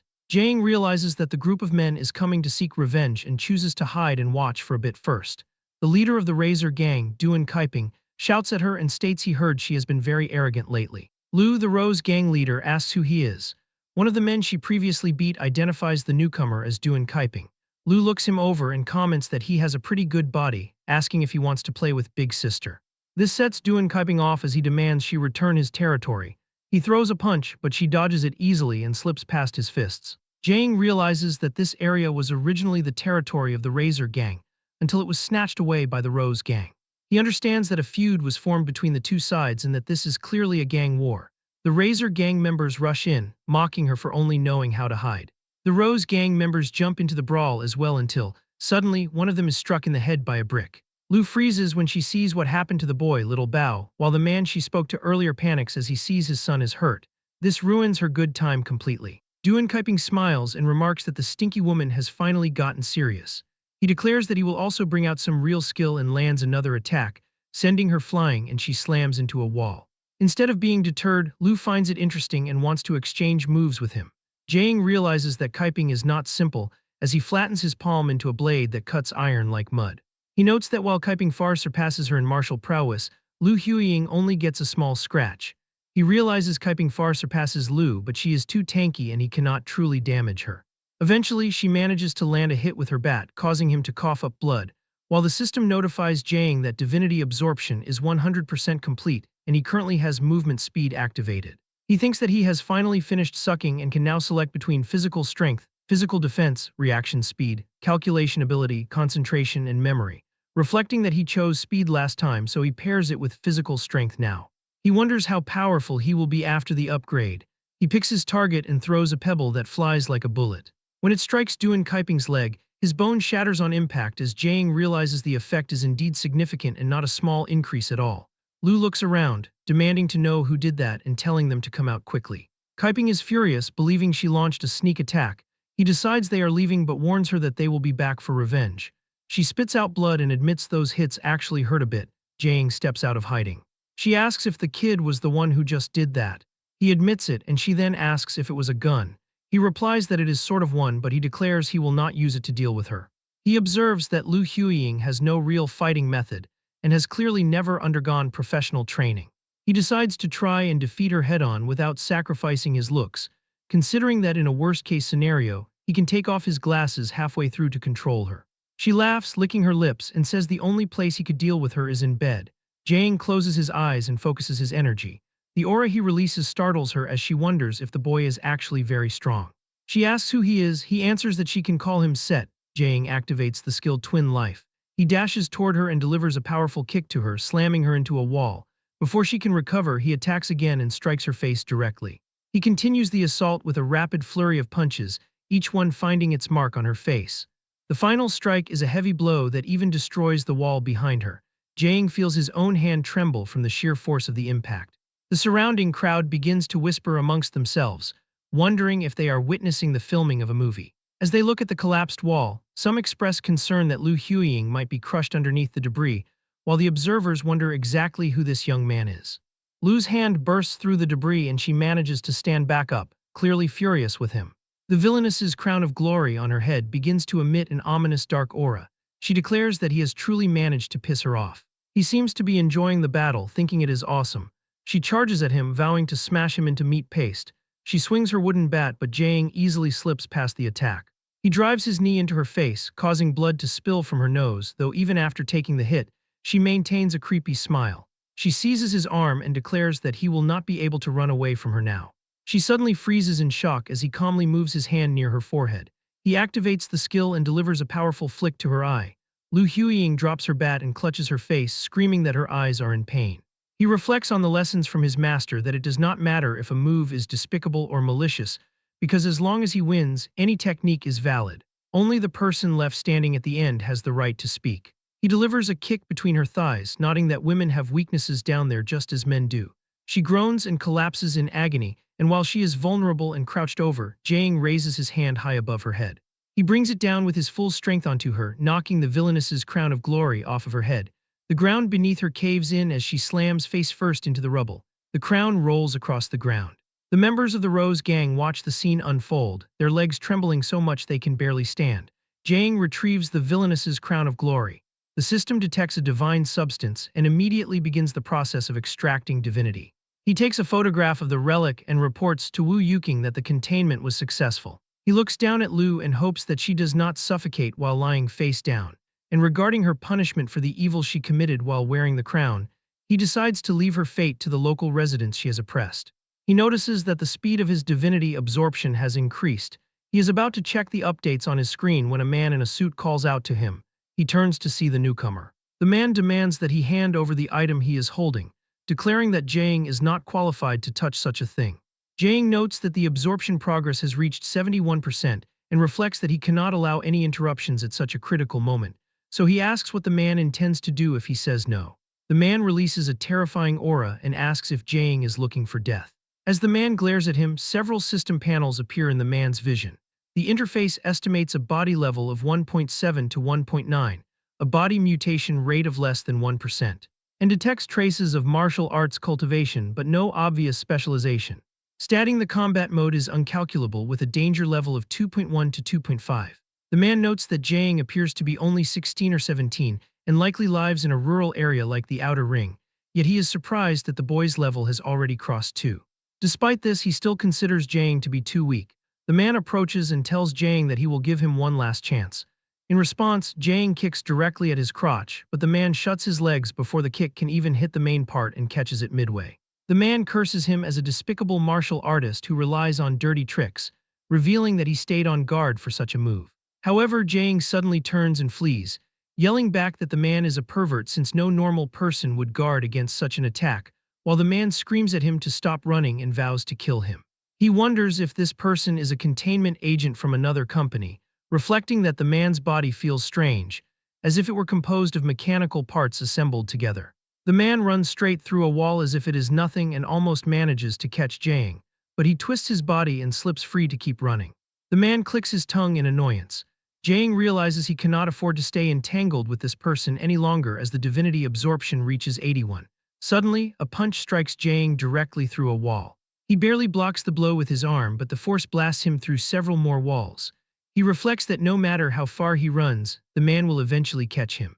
The system notifies him that the extraction is complete, and the skill Shadow Flame, which is currently inactive and requires divinity for activation, shows he has 539 out of 500.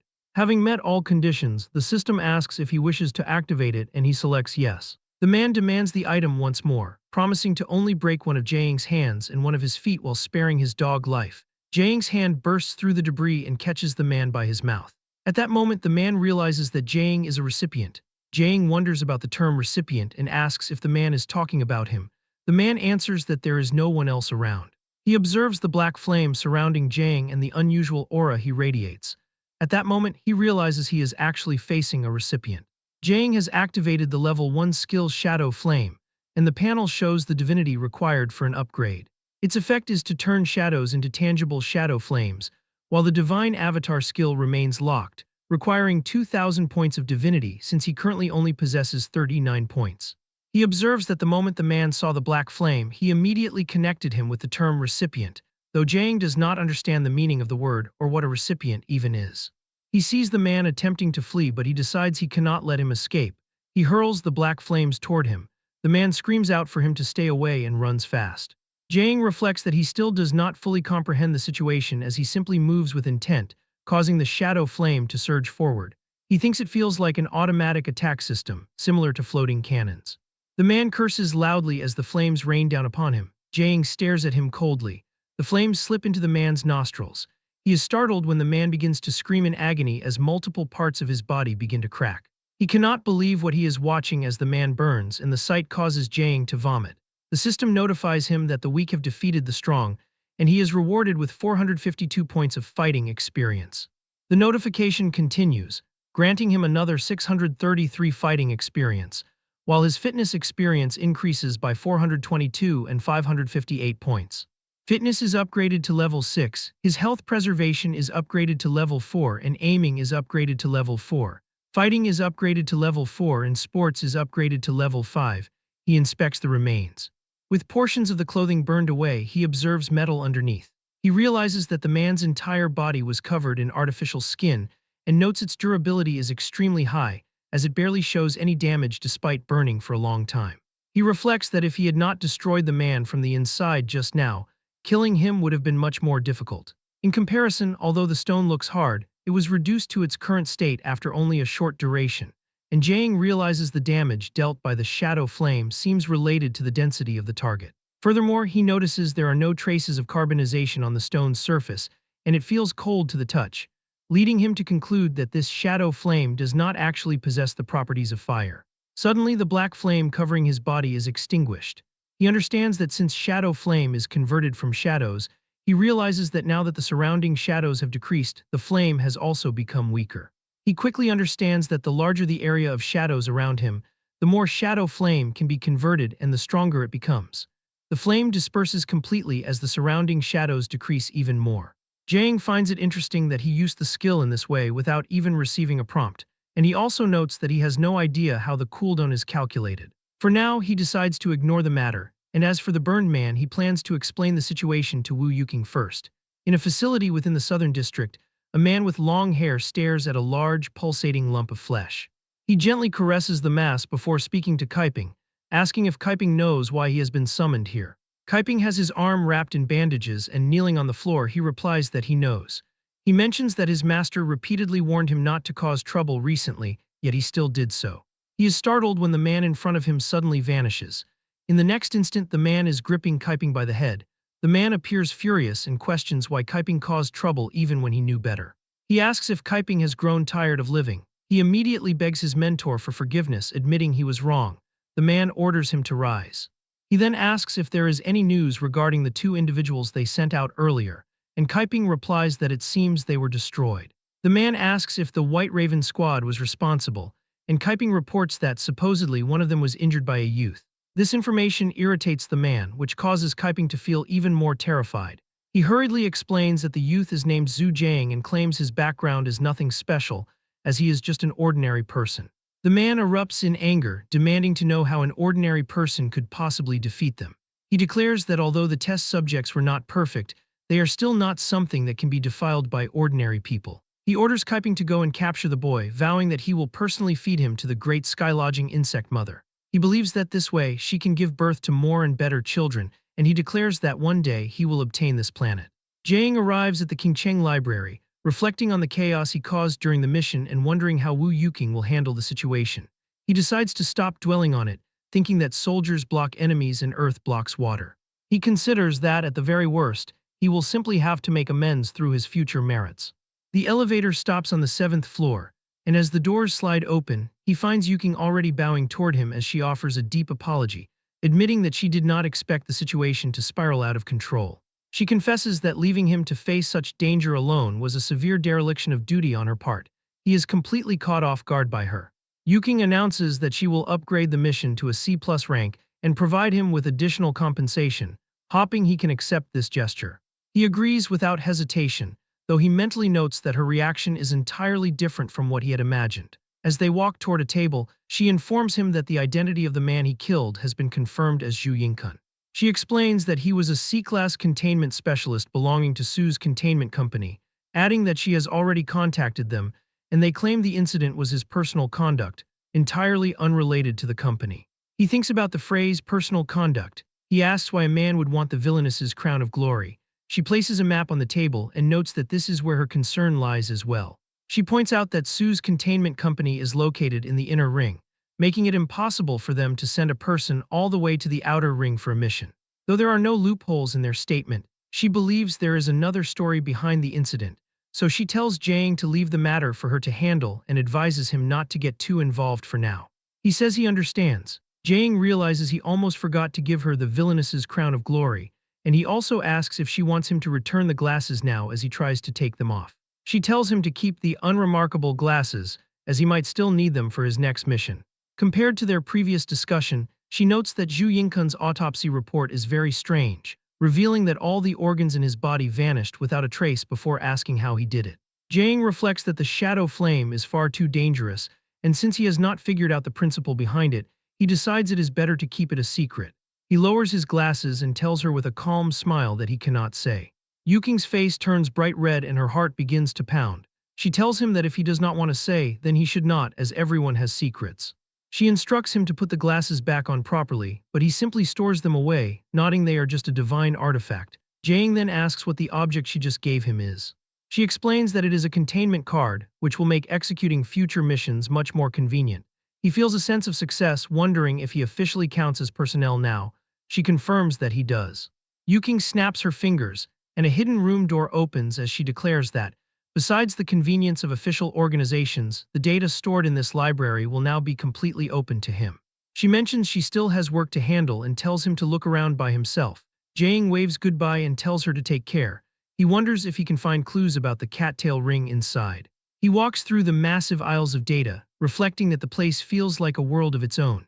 He observes that all the records are categorized by relic names.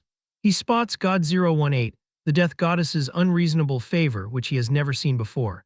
He taps his card against the panel, but it beeps with a message of insufficient permissions. He tries to view God 069, the Cinderella boy, thinking the far-off number might be accessible, but it is also denied.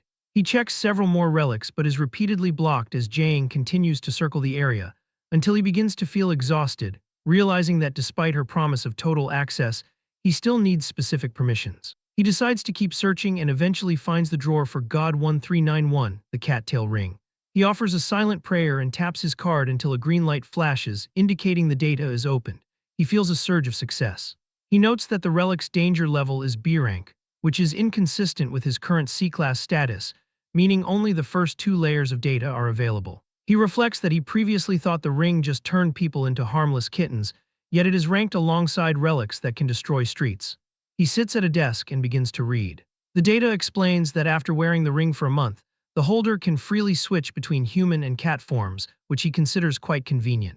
He then reads that in a certain year, a doctor let out a fanatical shout after seeing the cattail ring and established the alien god cult. He wonders about the alien god cult and decides there should also be data regarding this organization. Jiang reads that after God died, the earth cracked and major borderlands appeared from the fissures. Through deep exploration, people found tools capable of communicating with alien gods. Groups that gathered due to a desire for power and prayed to these gods became known as alien god cults, while those who received gifts from these alien deities are called recipients. Jiang realizes that he finally understands what recipient means. He flips the page and reads that 200 years ago, an alien god cult named the Lion Sage Sect desired to make contact with the god Bastet. However, the god never responded. This continued until a believer obtained God 1391 and turned into a cat, finally obtaining the goddess's blessing. However, the object that received the blessing was not the believer, but the cattail ring itself, and from that point on, the relic possessed even more mysterious power. As the fusion progress deepens, the wearer will begin to possess Bastet's power until they turn into the true Bastet. Jiang realizes that because of this, the Lion Sage Sect will kill the current holder of the cattail ring at all costs to retrieve it. In other words, they will kill Nair. He finally understands why Nair had so strongly insisted he visit the dojo back then. Jiang realizes that if he had not managed to become more powerful in such a brief period, both he and Nair likely would have perished. He turns the page of the ancient book and begins reading about the fusion conditions for God 1391 cattail ring. The initial fusion requires intense emotional stimulation, after which the wearer must continuously trigger that same emotion to advance the fusion progress. He closes his eyes and thinks about intense emotional stimulation. He remembers them taking a bath together and visualizing her in her half-human, half-cat form. He shakes his head to drive away the vivid memories of their previous encounter. The images presented by his visualization ability are far too realistic. A grim expression settles on his face as he contemplates that if Nair wants to become human again, they might have to repeat such actions frequently. He wonders how he can possibly explain this requirement to her. He continues reading and notes that God 1391 is stated to have no side effects, as the relic only provides divine authority. He observes that the only real concern is the Lion Saint sect, and although that detail briefly alarms him, he reflects that no side effects is good news. He turns to the next page, hoping to discover the specific powers of Bastet and how to remove the ring, but he finds no answers to these crucial questions. He He realizes that the authority of C-class containment personnel is simply too low to view such information. Suddenly, his phone vibrates with a bank notification.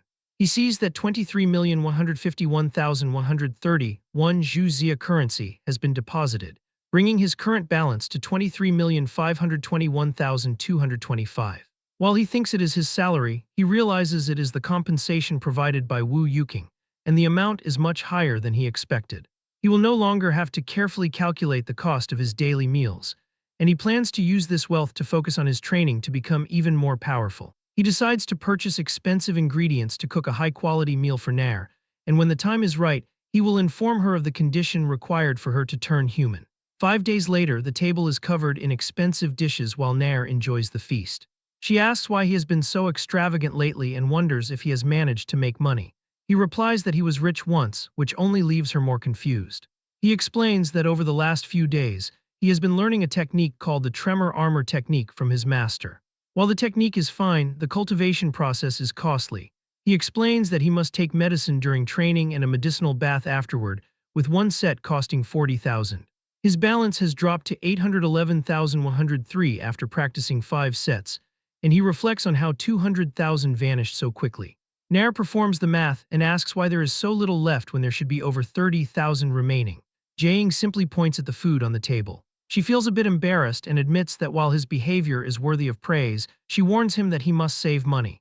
She explains that in the future he will need to purchase potions, weapons, and hidden weapons. Furthermore, she notes that formal wear is essential for high-end venues, with individual pieces starting at over 100,000. He thinks that price is insane.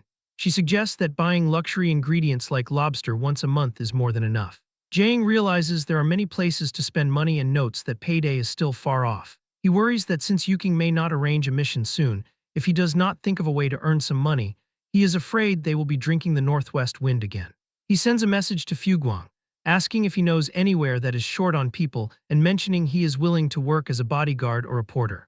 Fuguang replies that he asked the right person and tells him to meet at the Hidden Dragon Dojo tomorrow afternoon so a senior brother can test his quality. He looks down at the table and tells Nair to leave some food for him as she continues eating. The next day at the Hidden Dragon Dojo, Jae-ing is seen cultivating. During his session, he realizes he has unlocked a new skill called Soft Force. Fuguang watches and notes that in just 5 days, Jae-ing has trained the Tremor Armor technique to an impressive level. A student approaches and asks if Jae-ing can demonstrate a move for the strength tests. Before he can answer, Fuguang comes near him and speaks on his behalf, telling him to go ahead. Fuguang whispers that this is a perfect opportunity to test his results and let the others broaden their horizons. Jae-ing steps forward and decides to give it a try. A student named Wen Jaeorong, who has a punch force of 201.3 kilograms, remarks that Jae-ing has not been here long and may not be good at strength, while Yi Yingyu, with a force of 212.2 kilograms, tells him not to break his hand or blame them later. Ening Meng, whose force is 232 kilograms, tells them to stop talking nonsense and declares that their little junior brother is amazing. Jae-ing delivers a punch to the punching bag that appears as a light, quiet tap. She wonders why he is not charging up, while the other students struggle to hold back their laughter, assuming he is holding back because he is afraid of losing, and they mock him for deliberately going easy. However, the punching bag suddenly explodes and the machine scale flashes with a reading of 9,999. Everyone stands frozen in shock. Jae-ing smilingly explains that he used soft force. He tells them that strength is not necessarily better just because it is stronger and explains that what he used is an advanced application of Jin force, where power is concentrated into a single point, poured into the target's body, and then exploded from the inside. He tells them to try and comprehend it themselves. The girl thanks him for the teaching, and Yi Yingyu clicks his tongue. But when Jae-ing looks back and tells him to go to the warehouse and get another punch pad for the machine, he instantly agrees. Fuguang tells Jae-ing that with his level of skill, he is not worried. He mentions that a big shot has been looking for a bodyguard and asks if his junior brother wants to try the job. He hands Jae-ing a card with an address: East District, Jinhai Street number 617, Ruiju Hotel, with a reward of 800,000. When Jae-ing sees the reward is 800,000, his eyes turn into currency symbols as he begs to be allowed to do it. At the Ruiju Hotel, Jae-ing steps out of his vehicle, dressed in a black traditional Chinese top combined with black pants. As soon as he enters the lobby, he attracts significant attention as nearby individuals quietly wonder about his identity. Based on his attire, they realize he is a martial artist who does not appear to be a second-generation wealthy youth arriving for the banquet. The common assumption is that he was hired for security, though he seems far too young for the role. Jang overhears their murmurs and realizes his senior sisters were correct that clothes define the man. He recalls how Shanying asked if he intended to go out in a black shirt and a hoodie, having asked what the problem was since those items were comfortable to wear. She declared that clothes make the man and warned that if he dressed too cheaply, others would naturally look down on him. She stated it did not matter because she had already prepared an outfit for him, revealing a red suit created by a famous designer. He immediately claims it is too flashy and argues that he is not attending a blind date. At that moment, someone taps his shoulder. It is Meng Qingjie holding a set of black garments as Shanying immediately argues with her, claiming she is cunning and asserting that she arrived first. Jang concludes that senior sister Qingjie is still a cut above the rest in terms of taste. Nearby women notice him and think he is handsome, with one suggesting they ask for his phone number. A man in a red beanie asks if Jang is a high disciple of the Hidden Dragon Dojo, but the man in the white suit next to him replies that he does not recognize the kid. One suggests that the dojo must have taken on a new student, but the second guy says he does not think so, adding that the Dragon King, Li Qi, once stated he wanted to accept 7 disciples, but the 7th had to be a true prodigy with exceptional root bone and talent. Otherwise, he would rather not accept anyone at all. He looks at Jang and comments that the kid appears more like a pretty boy, wondering how powerful he can actually be and declaring there is no way he could be the disciple of Li Qi. The man in red says not to judge a book by its cover. He notes that Jang's lower body is extremely stable and every step is exactly the same distance with no variation, as even his upper body does not sway at all. He thinks his body control is terrifying, and his skill in force delivery has reached a high level. The man in the white suit does not care, claiming that even if Jang can produce 10 times the effect with 1 point of force, he would still lose when facing 100 people at once. This annoys the man in red. He says there is no reason to talk to a meathead like him and walks away. Suddenly, a manager asks Jang if he is the martial artist gentleman responsible for security. He introduces himself as being from the Hidden Dragon Dojo and says it is nice to meet him. The man introduces the job content. He explains that 6 masters were hired, with each person responsible for an area, and tells Jang that he is responsible for the stage area, noting that the lighting there is not very good, so he must pay extra attention. Jang takes the plan and assures him that with so many martial artists here, no one would dare commit a crime. The manager says that is hard to say, explaining that calling in more people is just to prevent trouble before it happens. He will not say more because he is busy with his work. Jang thinks that while calling more people is not a problem, hearing 6 martial artists implies a big problem. He notes that they also hired a large number of bodyguards, and looking at their equipment, believes they should all be professionals. The number of surveillance cameras already exceeds a normal hotel. When things are abnormal, there must be something wrong. He wonders what exactly happened here to deserve such a big fanfare. The man in the white suit approaches and asks if he is the newly accepted direct disciple of the Hidden Dragon Dojo. Jang asks who he is. The man identifies himself as Li Jiaquan from Tiger Soul Dojo and tells him not to worry since he is not looking for trouble. He suggests that, as colleagues, they should understand each other's level beforehand. Jang asks how they should do it. Li Jiaquan suggests crossing hands, and Jang realizes that so-called crossing hands is a way for martial artists to probe each other's level. The man sees him as young and does not trust his strength, so Jang decides this is a good way to find out where he stands. Yaoguang notices Jang and wonders why he is here. A woman asks if second young master Pei Yaoguang knows that handsome guy and asks for his opinion on who can win. Someone else arrives and says he votes for that youth. Nearby, a woman notes that it is Pei Xiao, whom Yaoguang calls Big Brother. The woman tells Xiao that Li Jiaquan is very fierce and recalls that last time Yaoguang crossed hands with him, he was squeezed until he screamed, making Yaoguang embarrassed as he asks her to stop touching a sore spot. A woman notices there is no movement from the handsome guy's side and thinks he is going to lose. Pei Xiao tells her that there is movement. It is just that ordinary people simply cannot see the movement. He reflects that although Jang's body looks thin and weak, it has been tempered 1,000 times and is already as hard as steel, nodding that his qi is clean and pure, not something the likes of Li Jiaquan can rival. Pei Xiao tells Yaoguang to wait until the contest ends and then introduce the young hero to him, to which Yaoguang answers yes. He thinks that it is impossible for Jang to have become this strong in such a short time. Li Jiaquan thinks that the kid has no bit of qi on him and is truly a rookie, telling Jang that he should pack his bedding and go home early. Jang feels the man's strength is quite large and thinks he must have trained bitterly for a long time. However, it is still a bit lacking compared to himself, so Jang smiles. Li Jiaquan suddenly feels something is wrong. He wonders why his Jin force suddenly became so strong. He realizes he cannot suppress it. He struggles in pain. Suddenly, a snapping sound is heard. Jiang thinks that this is bad and that, from the sound just now, the bone is likely cracked, while Li Jiaquan slowly retracts his hand as Jiang asks if he is okay.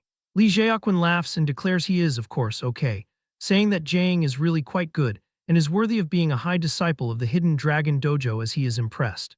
He says he has an urgency to pee and is going to the toilet first, telling him that they should drink tea together sometime. He runs off and once alone he cries in pain, thinking it hurts him to death. He crouches and wonders what kind of monster that kid is. Jiang frowns as he wonders if Li Jiaquan is actually alright, as he clearly heard the sound of bones breaking during their exchange. At that moment, Yaoguang calls out to him. Jiang turns around and is surprised to see Yaoguang waving at him. After some time at the stage area, he finally confirms that Yaoguang is indeed a wealthy young master, having previously assumed the boy was merely bluffing. Yaoguang laughs and tells Jiang that he must be joking, explaining that he is actually the child of his father and a mistress, nodding that if his eldest brother did not look after him, he would not be living so comfortably. Jiang asks what he is needed for. Yaoguang says that the way Jiang crossed hands with Li Jiaquan earlier was amazing, and his eldest brother now wants to get to know him. He adds that his brother is a genius who entered an inner ring university through the martial arts exam. Jiang looks toward the stage and asks if he is talking about the man standing there. Yaoguang confirms and adds that there are also several young ladies and wealthy madams who want to meet him, asking when Jiang would be free for an introduction. Jiang sighs and states that today is definitely out because he still has work later, nodding that if they simply want to know him, he has no problem with that, but he believes if they truly want to be friends, they should come find him themselves. He tells Yaoguang that if a person wants something, they should fight for it rather than waiting for it to be delivered to their door. As Jiang leaves to return to his duties, Yaoguang watches him and thinks that Jiang is awesome. The nearby women take his advice and gather their courage to approach him. A blonde woman steps forward and asks to exchange contact information, and others quickly join in. While Jiang is distracted by the crowd, a delivery person quietly walks past behind him. Jiang notices the man only after he has passed and frowns, reflecting that the manager did not mention anyone bringing in supplies. Before he can investigate, the blonde woman seizes his arm and insists on exchanging contacts, winking as she says she has lots of things to tell him. Jiang feels overwhelmed by the crowd and reluctantly exchanges numbers with them. Simultaneously, the suspicious man presses a switch on a device, activating something. Jiang's phone suddenly turns off and he instantly realizes something is wrong. Without warning, every light in the building goes out. At first, the guests assume it is a simple power outage and try to turn on their phone flashlights, but they find it strange when they realize their phone's batteries are dead. Jiang is certain his phone was fully charged and notes that in a room of dozens of people, not a single device is turning on. He concludes that every piece of equipment related to electricity has failed. He suspects an EMP or electromagnetic pulse, a high-tech method that instantly destroys electronic equipment, and wonders why an opponent would use such a device, thinking it seems like making too big a deal out of it if the goal is only to kill someone. Suddenly, the windows shatter, causing the blonde woman to scream and cling tightly to Jiang. In the banquet area, the sound of breaking glass echoes as guests try to reassure themselves it might just be the wind or someone knocking something over in the dark. They find their phones are completely unusable, and one man asks where old Wang went, nodding he was just standing next to him a moment ago. Yaoguang manages to light a lighter. Pei Xiao immediately senses that the situation is off and orders everyone not to move, telling them to gather together back to back. They follow his instructions, then they notice something move in the shadows. While everyone's attention is focused elsewhere, one person is taken away. When they realize what has occurred, President Zhang is gone, leaving only bloodstains on the floor. The formation instantly collapses as people panic and run in all directions. Pei Xiao stays calm and shouts that it is even more dangerous to run around blindly. Suddenly, something flies past him, grazing his cheek and drawing blood. When he looks ahead, he senses an attack coming directly at him and strikes first before it can reach him. The blow lands and blasts the attacker away, but it bounces on the ground and attacks again. Xiao is caught off guard by this attack and cannot react, but just as he is about to be attacked, Yaoguang rushes in and shoves him aside to save him, but another person takes the hit instead. That individual loses their upper body as the remaining half sprays blood everywhere. The act was done by a massive insect monster. Xiao and Yaoguang are horrified by the sight and shout for everyone to run, but they realize it is already too late as there is no exit and the monster goes for more kills. At that moment, Jiang arrives and delivers a kick to the creature that sends it flying into a wall. He asks what that thing is. The massive insect slams violently into the wall as green blood sprays from its mouth. Jing notes that it is the same species as the cockroach man he encountered previously. He feels a sense of relief, realizing that all the effort he has put in recently was not in vain. Otherwise, it would have been impossible to knock the creature flying so easily. The witnesses are stunned, watching as he casually kicks the monster into the wall with a single strike. Some guests hurriedly look around for the other dojo bodyguards, only to realize they ran away a long time ago. Yaoguang thanks Jiang for saving himself and his big brother. Jiang warns him not to come over yet, declaring that the creature is not dead. Suddenly, the monster lunges at him again. He senses its vitality is even more stubborn than the last time and wonders if it has evolved. He decides to test the beast out, thinking that if he cannot beat it, he will simply retreat. There is no need to lose his life for a small amount of money. He drives his elbow into the creature's back, hurling it across the room. A shadow flame ignites in Jiang's eyes. He notes that being able to move freely in the dark is no longer for the beast alone. After that kick, the scene before his eyes suddenly becomes clear as he activates the skill Shadow Flame Dark Vision. He realizes the skill actually has a night vision effect. The panel did not state this clearly, otherwise he would have used it much earlier. In the pitch-black room, Jiang moves with ease. Jaekwon stares in total disbelief, nodding that Jiang is actually able to fight the monster to a draw. Xiao shakes his head and observes that while Jiang seems to be dodging at the right moments, a careful look reveals he has not retreated a single step. Only then does he realize the truth: Jiang is protecting them. Jaekwon suggests that everyone leave immediately, as staying will only distract Jiang from the fight by making him worry for them. The guests agree, nodding they can call the police once they are outside. Jiang watches them leave and feels relieved that he can finally fight properly. He looks at the creature and remarks that it seemed to be having a lot of fun just now, so he will keep it company. The beast flaps its wings and charges. Jiang is caught off guard as the creature reveals a hidden trick, its speed increasing dramatically, and it manages to injure him. The monster stops and looks back with a glowing red eye. Jiang is startled and wonders what is happening. In front of him, a revolving lantern appears, replaying fragments of his memories. For a second, he wonders if he is already dead at the hands of a mere cockroach man. He thinks that is impossible. He spent so much money learning martial arts, concluding it is impossible to lose to this kind of thing. He thinks something must have gone wrong somewhere. He feels himself fall until his head hits something hard. When he turns his gaze, he sees the golden dragon, feeling that he has seen it somewhere before. At the same time, the monster attacks again, but it suddenly stops as he realizes that his attack did not work. Jiang opens his eyes with his pupils burning as dark smoke seeps out. He decides to return a tooth for a tooth. He unleashes the hidden dragon-style killing move, Cloud Sealing Tail. The moment the strike lands, the monster's head is blown apart, leaving only the lower half as blood sprays everywhere. Jiang seems to have realized something incredible. However, he then notices that the creature is actually still not dead. He is not surprised, reflecting that although mutated, the essence of the thing is still a cockroach. He notes that even without a head, they can live for 8 or 9 days. He remembers that a cockroach's true weakness is the ganglia located below the esophagus. He reaches into the body and pulls out the ganglia. Looking at the size of the organ, he wonders if ordinary cockroaches really have them this big. He nearly vomits at the sight. Yaoguang cautiously asks if it is over. They see the monster has finally stopped moving, and someone announces that Jiang killed the monster. A guest immediately asks which dojo that disciple is from and shouts that he wants to sponsor him with 1 million. Another person raises the offer to 2 million and urges Yaoguang to take them over to meet him. The man in the red beanie appears again and teases Jaekwon, saying he admires him for daring to provoke a figure like that.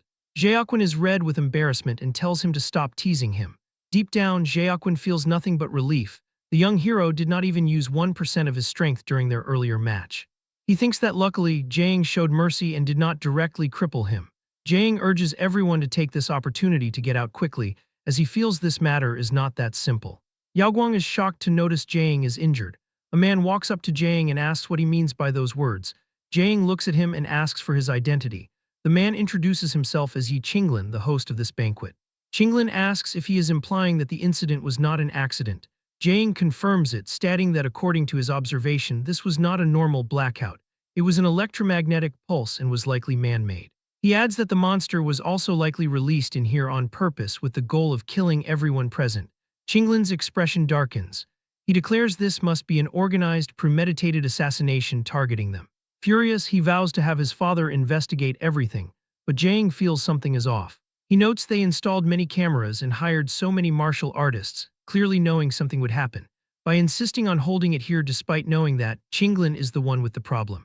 He notes that those able to attend the banquet are not ordinary people and wonders why anyone would kill them. He suspects Qinglin is definitely hiding something. He tells everyone that although the monster is dead, the danger has not been lifted. He urges them to leave quickly.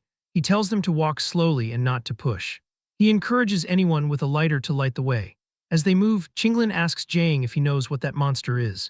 Jiang replies that he is only a bodyguard and can only try his best to ensure everyone's safety. He says he does not know anything else. Jiang realizes he is already being tested and thinks that the water here is even deeper than he thought. Jiang rests in the hotel lobby, checking his status while the other guests are occupied calling their families to pick them up. They express a desperate desire to return home and vow never to visit this hotel again. The system notifies Jiang that he recently experienced an intense deathmatch, which stimulated his body's potential, granting him 1027 fitness experience. He reflects that the harvest this time is not bad as the notifications continue to appear. He earns 829 health preservation experience, 538 running experience, 55 points of charm, and 518 aiming experience. Furthermore, he gains 1,539 fighting experience and 1,347 sports experience. Because he successfully visualized the scene of a true dragon sweeping across a sea of clouds, he receives 121 visualization experience. His stats advance significantly. Fitness reaches level 7, health preservation hits level 5, and running reaches level 6. Additionally, fighting climbs to level 6, while visualization increases to level 4. Jiang feels pleased with the 4-digit experience gains and notes that the specialization condition is also met. He notices a cut on his chest is already healing and realizes his status has fully recovered after leveling up. A system window informs him that he has met the conditions to convert basic force delivery into special force delivery. He wonders if this is related to his comprehension of the cloud sealing tail or the martial arts of the hidden dragon style. He selects yes, and the system confirms the specialization successful. His force delivery reaches level 6, and a total of 6,880 experience points are converted into hidden dragon force, which is now at level 4.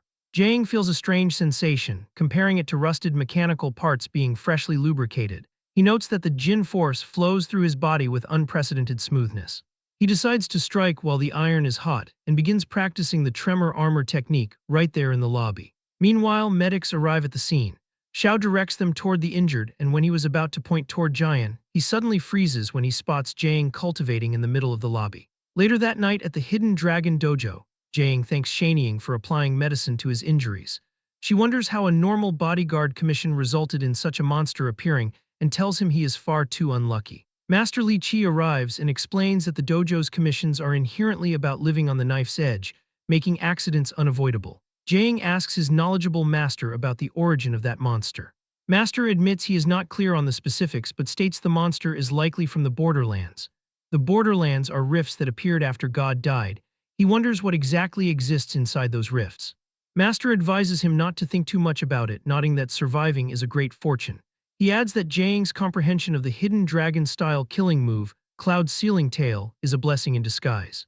He believes that tempering between life and death is the best teacher for a martial artist. Jiang clarifies that he has grasped the essence of the hidden dragon style. Master is so shocked that he stands up from his wheelchair and approaches Jiang. He begins inspecting the boy's body and is so startled by what he finds that he falls to the ground. Master asks if Jiang has raised a dragon, while Jiang and Shanying are confused by the riddles. Master laughs heartily and explains that to hide a true dragon, one must first raise a fledgling dragon within the body. He declares that Jiang has already raised a dragon inside his physical body. Jiang mentions that after this dragon appeared, his Jin force circulation became much smoother. He asks if there are other uses for it, and Li Qi explains that the dragon is a strand of dragon force possessing its own spirituality. In this way, practicing martial arts is now about feeding the dragon within the body, which is the true essence of the hidden dragon style. He tells him that he has already obtained the key to breaking the limit. Shanying is confused and asks what breaking the limit refers to. He explains that the human body has limits, and once the 5 major trainings of skin, meat, tendon, bone, and blood are perfected, one can advance no further. At that point, breaking the limit involves sublimating the life level. He describes remolding the physical body as the most basic component. Even if a person still looks human, their essence becomes non-human. Those who complete this are called earthly immortals or living Buddhas, and can live for at least 150 years in peak condition. Jiang realizes his master's legs were likely the result of an accident during this process. Li Qi tells him not to worry, as he has already completed a critical step and greatly reduced the risk of failure. Jiang thanks his master. Shanying mentions hearing that Master was once a powerful person who leaped over the dragon gate and asks why he still grew old. Li Chi explains with a grim look that the dragon he raised was killed by someone. Hearing this, both of them are in shock. He recounts living in the North District where his behavior was too rampant due to his strength. He and Meng Boshing engaged in martial duels every day and offended quite a few people. When his enemies could not defeat him, they targeted Meng Boshing's wife and daughter. At that time he was blinded by anger, and Li Chi killed everyone who tried to stop his revenge. For a time he actually had the illusion of being invincible, but retribution finally came when a strong individual snapped his legs and killed the true dragon in his heart. He became a cripple, and while those who kicked him while he was down were countless, only Meng Boshing was still willing to follow him. Later, to avoid enemies and protect King Jiao, they dejectedly left the North District. Only then did they come here and open the hidden dragon dojo. Jiang asks if Master does not want his revenge. Li Chi admits to having thoughts of it but notes his enemies are all figures from the North District, where just one is hard to deal with, let alone many. He tells Jiang it is all old history, and that if one day Jiang can legitimately enter the inner ring, it will not be too late to bring this up again.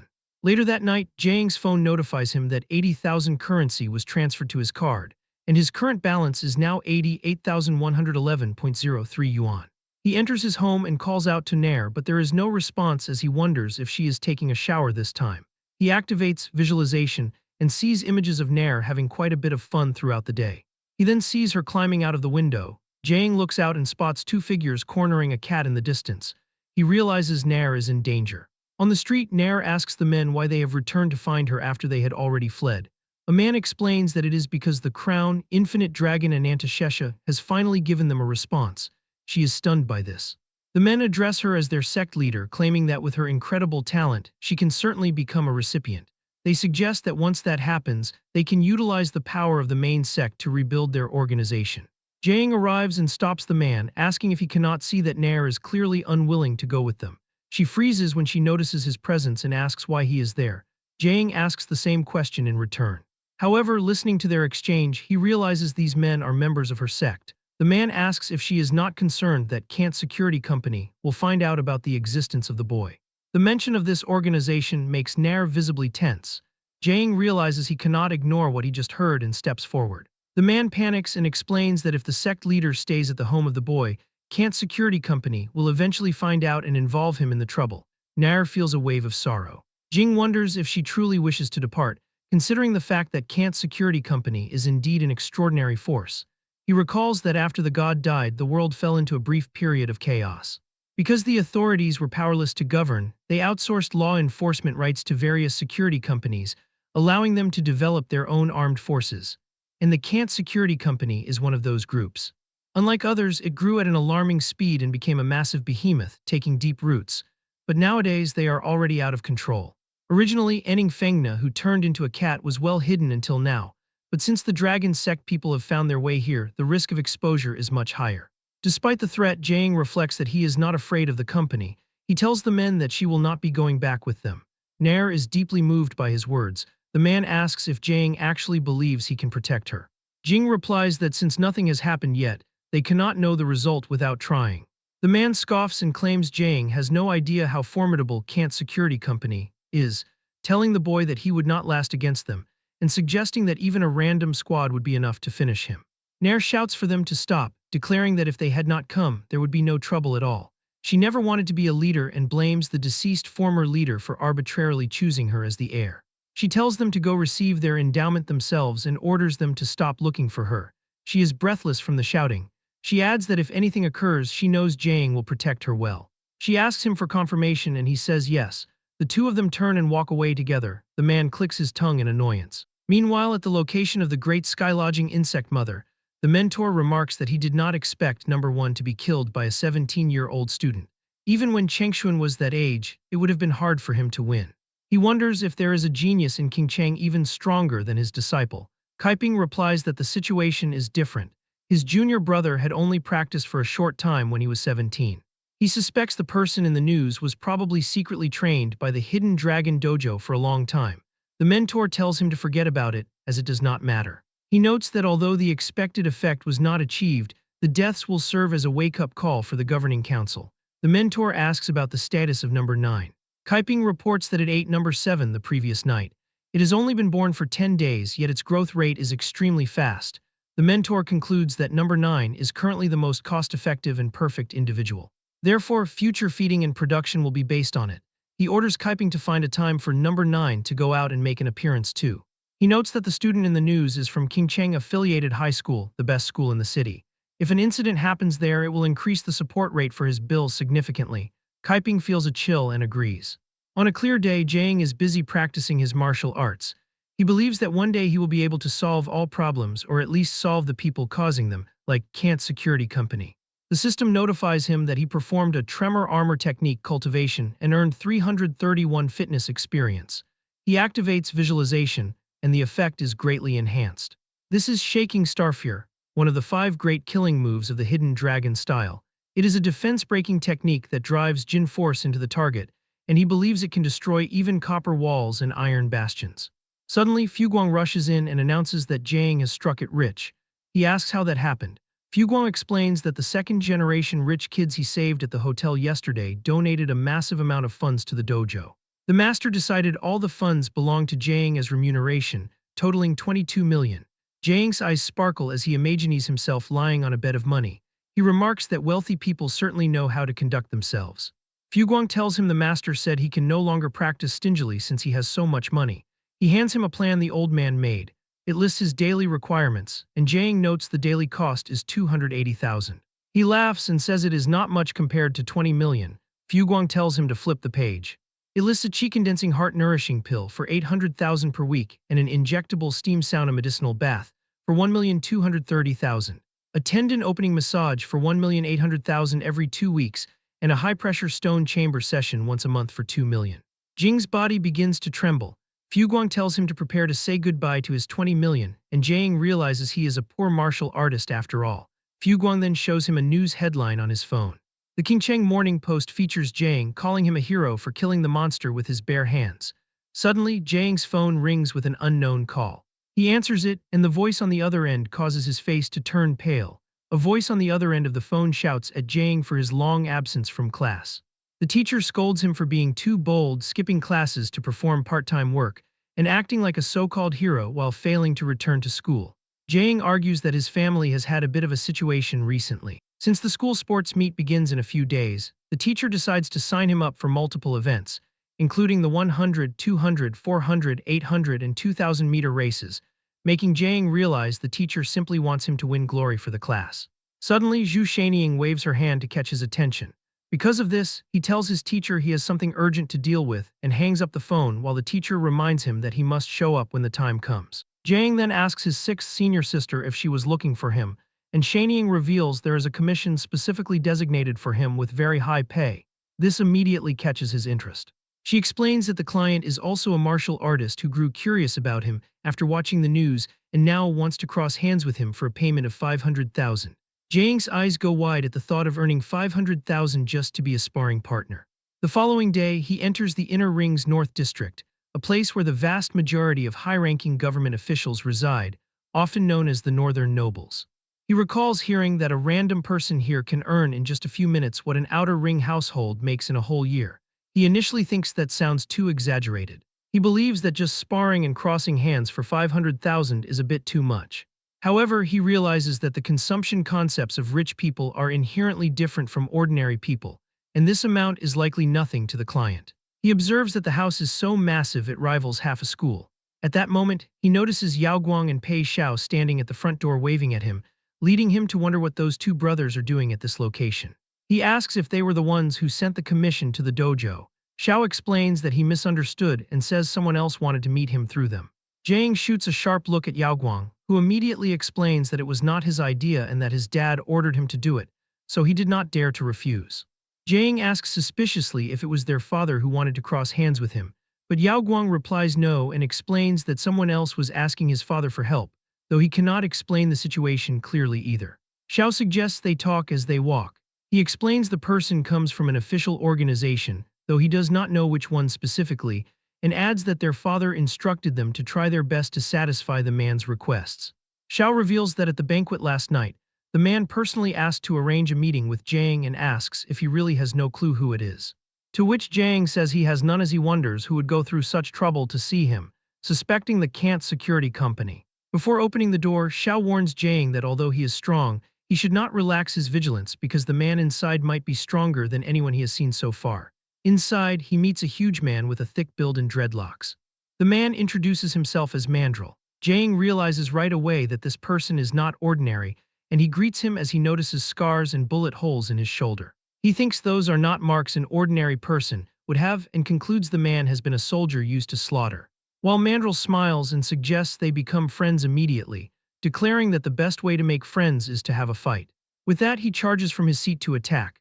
Jiang clenches his fist and wonders if this man really belongs to that security company, deciding that if so, he will take him out. Their fists collide with an impact so violent that Yaoguang's knees nearly give out. Mandrel expects the kid's hand to be ruined, but he is shocked to see that Jiang is completely fine as he calmly announces that it is now his turn. Mandrel freezes, unable to understand how this is possible. Jiang activates the skill Cloud Ceiling Tail, slipping behind Mandrel to slam an elbow into his back. The blow sends Mandrel flying until he is embedded halfway into a cliffside. Xiao is stunned by the display, nodding that taking that punch from Mandrel head-on would have ruined his own arm. Yet Jiang is not only unharmed but backhanded him, while Yaoguang stares in disbelief, wondering how much strength brother Jiang is still hiding. Jing judges Mandrel's level, thinking he is nothing more than an ordinary member of the rich second generation. Mandrel slowly stands up with his body trembling. He laughs and says that hitting him felt so good. He asks why Jiang is staring at him and tells him to continue hitting him. Jiang thinks the man is ridiculous but feels that something is off. The Cloud Ceiling Tail strike, which had blown apart a cockroach man previously, has no effect on him. The sensation reminds him of Zhu Yingkun. Jiang asks if he is an augmented, and Mandrel is surprised that an outer ring person has that knowledge. He explains his skin is installed with a B1 protective membrane, an entry-level military augmentation with shock absorption that is extremely strong, especially against a martial artist's Jin force. Mandrel asks if he is tempted to install one too, but Jiang states he is not interested. Mandrel scoffs that martial artists are unwilling to recognize reality. He charges again, yelling for Jiang to wake up because times have changed. He claps his hands together once he gets close. The vibration causes Jiang's ears to ring violently. Mandrel explains that his hands are modified to emit sound waves on impact that cause dizziness. He claims that dodging is useless and that the closer he is to Jiang, the stronger the power of the sound waves becomes. Mandrel tries to punch again, confidently declaring that he is the winner of this match. However, Jiang places a single hand on his chest and stops him dead, leaving Mandrel to ask how this is possible in total shock. Jiang drives a heavy punch into Mandrel's chest. Because Mandrel's skin and membranes are tough, he chooses to pour his Jin force directly into the man's body. The impact generates a boom as golden energy explodes, knocking out Mandrel. Jiang notes that knocking someone out does not actually require much strength, and a light strike is sufficient. A speaker installed inside Mandrel's chest announces that his consciousness has cut off, suggesting that he was not a match for Jiang. Jiang stands frozen, realizing a communicator is installed inside the body. He asks who these people are and what they want, and the voice tells him to wait as they will be right there. Jiang tells them to be quick since he is busy. Xiao and Yaoguang rush over. Yaoguang wonders if this is a test for rookies from a mysterious organization, but Jiang thinks his imagination is far too active. Mandrel struggles to hold back a laugh. Jing tells him to get up if he is awake. Mandrel groans that it really hurts and asks how Jiang broke his sonic move. Jiang explains the essence of the technique was using sonic waves to shock the brain, so he used a stronger force to cancel it out. Mandrel realizes the kid has not used his full power yet. He tells the brothers to walk elsewhere. After that, he confirms he is part of an official organization and invites Jiang to join, but Jiang states he has no interest, especially after meeting him. He says that if it is a legitimate organization, they should have invited him honestly instead of playing games. He is dissatisfied with their style and has no desire to join. He is very satisfied with his current life, safely practicing martial arts and occasionally doing containment tasks to level up his divine skills. Mandrel tells him not to be in such a hurry to refuse, admitting his style of doing things is a bit different, but claiming that joining them has only benefits and no downsides. He mentions the B1 protective membrane that cannot be bought no matter how rich a person is, and offers one for free if Jiang joins, though Jiang points out that Mandrel still got injured despite the membrane. Mandrel admits he is a genius but warns that the human body has limits, and that the feeling of being unable to move forward will drive him insane. Jiang says he is right but refuses again, thinking it is more interesting to use a pure original body to blast modified humans. A voice from the speaker tells Mandrel to shut up, calling his recruitment skills terrible. Mandrill is surprised to hear his captain, who tells them both to look up. A figure falls from the sky. Jang uses his aiming skill to identify her and realizes it is Void Blade. Smoke and debris burst out as she lands. She greets Zhu Jiang and introduces herself once again as the captain of White Raven Squad 838, calling Mandrill a gorilla and adding that he is her squad member. Jiang asks why she is roping him in when she already introduced him to Wu Yuking. She says these are orders from above, and besides recruiting him, she has a second mission here. She shows him a hologram of a monster and asks if he knows the origin of the creature he killed. Jing says he only knew it was a Borderlands creature, but she says that is not exactly right, nodding it has a core, which is a characteristic of Borderlands creatures. The core is the power source and can be anywhere, like the skin or nails, allowing them to resurrect indefinitely if it is not removed. Jang realizes he only destroyed the core through blind luck. He asks since it possesses a core organ why she said, not exactly. Void Blade projects an image of the sky-lodging insect mother from Borderlands F056, the Carrion Lake, and notes its danger level assessment is 6.2. He asks what the number 6.2 means, and she asks if the dojos in the outer ring do not teach this. She tells Mandrill to send over the combat data, and Mandrill taps his head, producing a beep. She sees Jang's danger level is 2.9 to 3.1 and explains that a normal adult male is 1 to 1.1. Since his danger level is 2.9, he is equivalent to 1,280 normal men, while the sky-lodging insect mother is equivalent to 65,000 of him. He admits that is dangerous. However, she explains that in an unawakened state, it is only 1.8 and its main function is reproduction. It can absorb genetic info from the creatures it eats to give birth to corresponding insect species, and it can even eat different creatures and mix their genes together. 1 month ago, a smuggling ring captured a sky-lodging insect mother from the Carrion Lake and brought it out. They chased the trail all the way to the southern district of Qingcheng but lost them. But now they finally have a clue through Jiang. He asks if the cockroach monster he killed was birthed by the sky-lodging insect mother, and she confirms it. He thinks about the term cockroach man, realizing it means a mix of a cockroach and a human. He is shocked to realize that the creature was created by mixing a cockroach and a human, and he feels a chill from the thought. Void Blade says that Zhu Jiang has already noticed the cockroach man's strength has been increasing continuously. She suspects that whoever is controlling the sky-lodging insect mother is constantly refining it, and that Jiang, who has ruined their plans more than once, has already become their target. He understands the situation and asks if the invitation to join is meant for his protection, but she clarifies that it is not, telling him that he is only 17 yet possesses exceptional talent and the courage to face Borderlands creatures directly. She explains that the White Raven Squad is backed by an agency with the most professional and advanced training system in all of Zhuxia, which can fully unlock his potential in every aspect. Jiang thinks that what she is saying sounds wonderful, but unfortunately, he already has a system that has overridden everything else from the very beginning. He says he is sorry, but he must refuse. She lets out a sigh and says she can roughly understand his way of thinking. She offers a compromise by granting him the status of external personnel of the White Raven Squad, explaining that when necessary, she will ask him to do things in the form of commissions for corresponding rewards, while Mandrill stands by thinking she is kidding. Jing grows suspicious because the condition is far too lenient. He asks if there are any god relics inside the agency. Void Blade confirms there are, nodding that one of their scientific research departments is the God Relic Research Institute, which contains many god relics, and adds that if he accumulates enough merit, owning one is not difficult.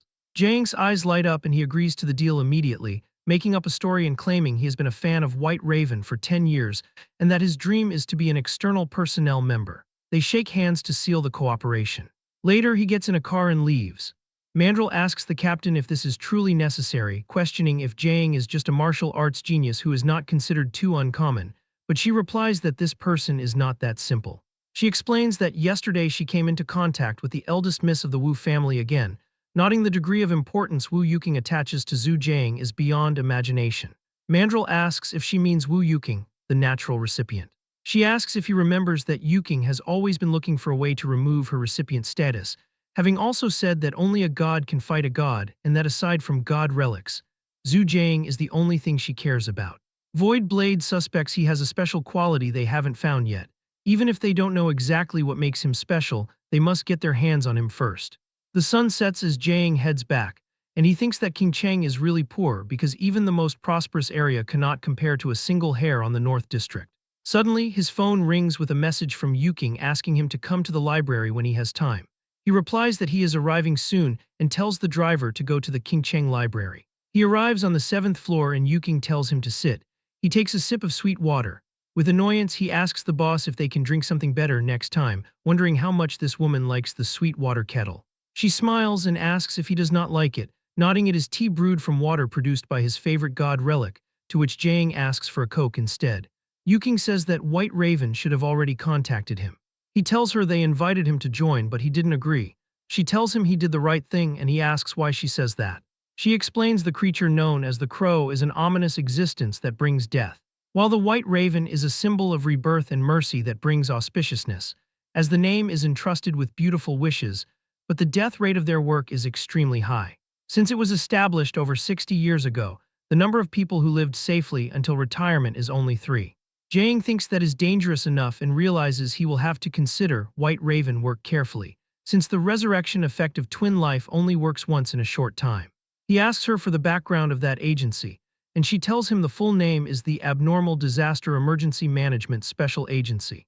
After the start of the new era, Zhu Zia established this organization to deal with various abnormal disasters, and she notes it possesses a system that is independent and autonomous from the 5 great agencies, known as the 6th Agency. She tells him that if he joins, even if he goes on a killing spree or even detonates a nuclear bomb, no one can arrest him. He remarks that since the 6th Agency's power is so great, he wonders if the government is worried about it escaping control. She says there is no need to worry because there are 13 high-level officials in the agency, and almost all of them live in the Azure Court. In that case, the 6th Agency is equivalent to this country itself, and Jang thinks the background is way too huge. Yuking tells him that he can go now, and when he asks if she has any missions for him or any god relics to see, she says no. She suggests that if he truly has nothing to do, he can sweep the library. Jang immediately stands up and says he has something to do and will be leaving first. Suddenly, his phone rings with a call from Du Shiwei. He realized he forgot about this and tells his teacher he will be there very soon. In the Southern District, the mentor sits on a staircase. A man with purple hair reports that the test subjects have all been transferred. The mentor did not expect the White Ravens to find the place and asks about the situation on Kaiping's side. The man says that according to instructions, Kaiping took number 9 to Qingyu affiliated. The mentor explains that only by using number 9 to attract attention can they continue transferring the skylodging insect mother. Otherwise, the thing is too big a target and is easily exposed, while the purple-haired boy mentions the Kant Security Company is not helping at all. The mentor says large companies are shrewd and only want to enjoy the fruits of others' labor, adding that if they fail, the company loses nothing. The boy asks if Kant Security Company will kill them once the matter succeeds, and the mentor replies that he has prepared a backup plan, declaring that if something happens to them, Kant should not expect to have it easy either. The story continues as a mysterious figure slips onto the school grounds, viewing the students as nothing more than fresh flesh for the harvest. He considers that if he can capture them all and offer them to the insect mother, it will earn him tremendous merit. The man notices the girls cheering excitedly for Jang. Following their line of sight, he watches the youth running across the field and asks himself if that is Zhu Jang. In his mind, Jang appears as nothing more than an ordinary teenager, and he doubts someone like that could actually defeat a test subject. However, he reflects that it does not matter because things will become even more exciting soon. For now, he continues his act of pretending to be a janitor as Li Ji observes the well-built frame of the cleaner and wonders if he is new. The girls erupt into passionate cheers when Jang wins the race in first place. Li Ji hands him a bottle of water and asks if he is really still not interested in any of the girls. Jang answers simply that he is not interested, then asks how many events are left for the day. Li Ji notes that there are the 400-meter, 2,000-meter, and relay races remaining, which prompts Jang to ask specifically about the relay. Li Ji explains that it is also a running event, so the teacher signed Jang up for it as well, quickly adding that the rest of the team will not drag him down. Suddenly, Jang senses something wrong as he catches the smell of blood. He activates his skill and sees the horror. A cockroach man is inside the school building, feeding on humans. Jang reflects that the creature moving through the campus is like a tiger entering a flock of sheep, so he orders Li Ji to call the police immediately and report that a cockroach man has appeared. He then tells his friend to run as far away as possible and not to look back. At the entrance of the teaching building, dismembered bodies and blood are scattered everywhere. The cockroach man identifies a student through his red eyes and notes that her meat quality is fresh and tender. She trembles in the corner in total despair as the creature slowly approaches her. Suddenly, Jang rushes into the room and slams into the cockroach man, knocking the monster back. However, the monster is not injured at all. Jang shouts for the student to get out of there quickly, and she thanks him repeatedly as she flees without looking back. Jang decides he must whittle the monster down first to lower its HP, so he activates Twin Life and Twin Speed. He concentrates all of his power into a single point and shatters the monster's external shell, blasting the creature away and sending it crashing through several layers of walls. Suddenly, a man in a janitor's uniform staggers out from a nearby room and begs to be saved, stammering that the creature has completely lost control. Jang recognizes the man as Duan Kaiping and wonders why he is at the school. Duan Kaiping claims he is actually from the Golden Wind Dojo and needs to find his master to deliver an urgent message. However, the cockroach man returns. Jang dodges the attack with incredible speed and the monster goes straight for Duan Kaiping. Duan Kaiping is devoured in an instant before he can make another sound, his body parts flying everywhere. Jang realizes that if not for Twin Life, that moment might have been his own end, noting that his previous killing move did not actually finish the beast. After consuming Duan Kaiping, the monster turns back toward him. He watches as its wounds heal at a terrifying speed. The creature lets out a roar and charges at him. He barely manages to dodge at the last second, but as he evades, a tentacle still manages to graze him. He realizes this cockroach man is not right compared to the one he fought at the hotel, as this one seems bigger and harder, with the barbs on its limbs having grown larger and its antennae having turned into lethal weapons. He suspects the genes of the creature have been further optimized. He can tell this fight is turning into a battle of attrition, so he grabs a nearby fire extinguisher and hurls it at the monster. The beast slices through the cylinder, causing compressed gas to blast everywhere and obscure its vision. Jang seizes the opening and strikes. He takes a piece of rebar and throws it at the monster with incredible speed. It goes straight through the monster's skull, making it hiss in agony and fall to its knees. To his shock, the creature is still alive even after that blow, spreading its wings and vanishing into the shadows. It begins circling him at high speed, clearly attempting to confuse him before launching a sneak attack, as he did not expect the thing to actually know how to think tactically. He closes his eyes and switches to visualization, and since he cannot see the angle of attack, he decides not to rely on his sight at all. Using visualization, he traces the movement trajectory of the monster and finds the monster behind him trying to sneak attack. A familiar sensation surges through him, which is the same feeling he had when he comprehended the cloud's sealing tail. He activates a hidden dragon-style killing move called Turning Golden Scales, and his arm transforms. He notes that with such a big commotion at the school, the White Raven squad will eventually arrive, so he chooses to stall for time and wait for them to come. The school area where he is fighting is reduced to ruins. Void Blade hovers above the destruction, using her anti-gravity augment dragon wing device, and notes that in under 5 minutes, the campus has already been leveled as she worries that Jang is in grave danger. A helicopter approaches, and as the school building moves slightly, Void Blade notices this and warns the pilot to dodge as a massive energy hurricane erupts through the roof. Mandrill reports to the captain that the teaching building has collapsed and asks if they are still going down. She activates her sensors and sees someone moving in the debris. She confirms it is Jang and synchronizes the data with her entire team. She jumps down from the air, deciding to prioritize rescuing Jang first while the rest of the squad captures the skylodging insect mother's offspring alive. Mandrill notices her using an augment made from dragon bone and wonders why she would bring such high-level equipment for this mission. She lands on the ground, wondering if the hurricane was created by the cockroach monster. She turns off her dragon wing device and places a hand on Jang's shoulder. He reacts with a violent swing, thinking it is a monster, but she identifies herself as Void Blade. He freezes in relief, and his strength instantly leaves him as he collapses, but she stops him from falling to the ground. She provides a fast-acting painkiller and notes it works very quickly. He warns her not to let her guard down, stating the cockroach man is extremely powerful. She observes the wounds on his neck and tells him not to worry since the entire White Raven squad has arrived. They launch a direct assault on the monster. Mandrill feels proud of the foundation the student Jang laid down for them. A girl who is eating a lollipop and using her power tells him to stop talking about irrelevant things and warns that a thrust from the beast is coming. The creature lunges, and Mandrill thanks her for the alert as he blocks the attack and creates a sound wave. The cockroach man is stunned by this instantaneous, high-pitched sound, causing it to cough up green blood. Without giving it time, another man attacks, making a deep slash on the cockroach man. But Void Blade calls the man an idiot and reminds him she has already told him to find the right angle for the slash. She tells him to watch closely as she releases dozens of blades that fly with her. Those blades rain down on the cockroach monster, and its entire body begins to creak before shattering into many pieces. Jing watches her work and notes how professional she is, realizing her blades precisely pierce the weak points of the joints, as a light cut from her is more effective than a master dissecting an ox, making him realize Void Blade is on a different level. Despite having its limbs severed, the creature remains alive.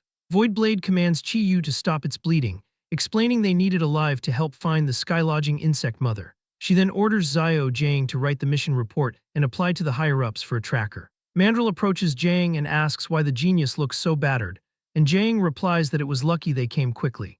Mandrill explains that upon receiving the call, they flew in immediately by helicopter from the southern district, noting that the level of importance the captain attaches to Jiang is extraordinary.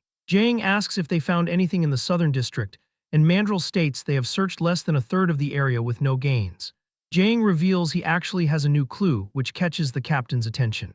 He explains his suspicion that the monster was brought in by Duan Kaiping, noting that Kaiping is the boss of a group of punks, and that his presence as a fake cleaner at the school is highly strange. She agrees the information is valuable and tells Xiao Jiang to report it to the higher-ups right away. Suddenly, she looks back and yells for Xiao Jiang and Chi-Yu to leave the area. The dismembered body of the monster begins to pulsate. Chi-Yu is struck while Xiao Jiang barely evades in time. The monster is recovered. Mandrill assumes it is hyperregeneration, but Voidblade identifies it as molting. The beast attempts to fly away, and Jiang asks the captain to lend him a knife. She asks what he is going to do. He does not answer but activates Twin Life and Twin Speed to hurl the blade with extreme precision using his aiming skill. The knife hits the monster and goes straight through its body. Voidblade and Mandrill stare in shock. Mandrill asks if Jiang just threw a depleted uranium armor-piercing shell with his bare hands as the creature falls.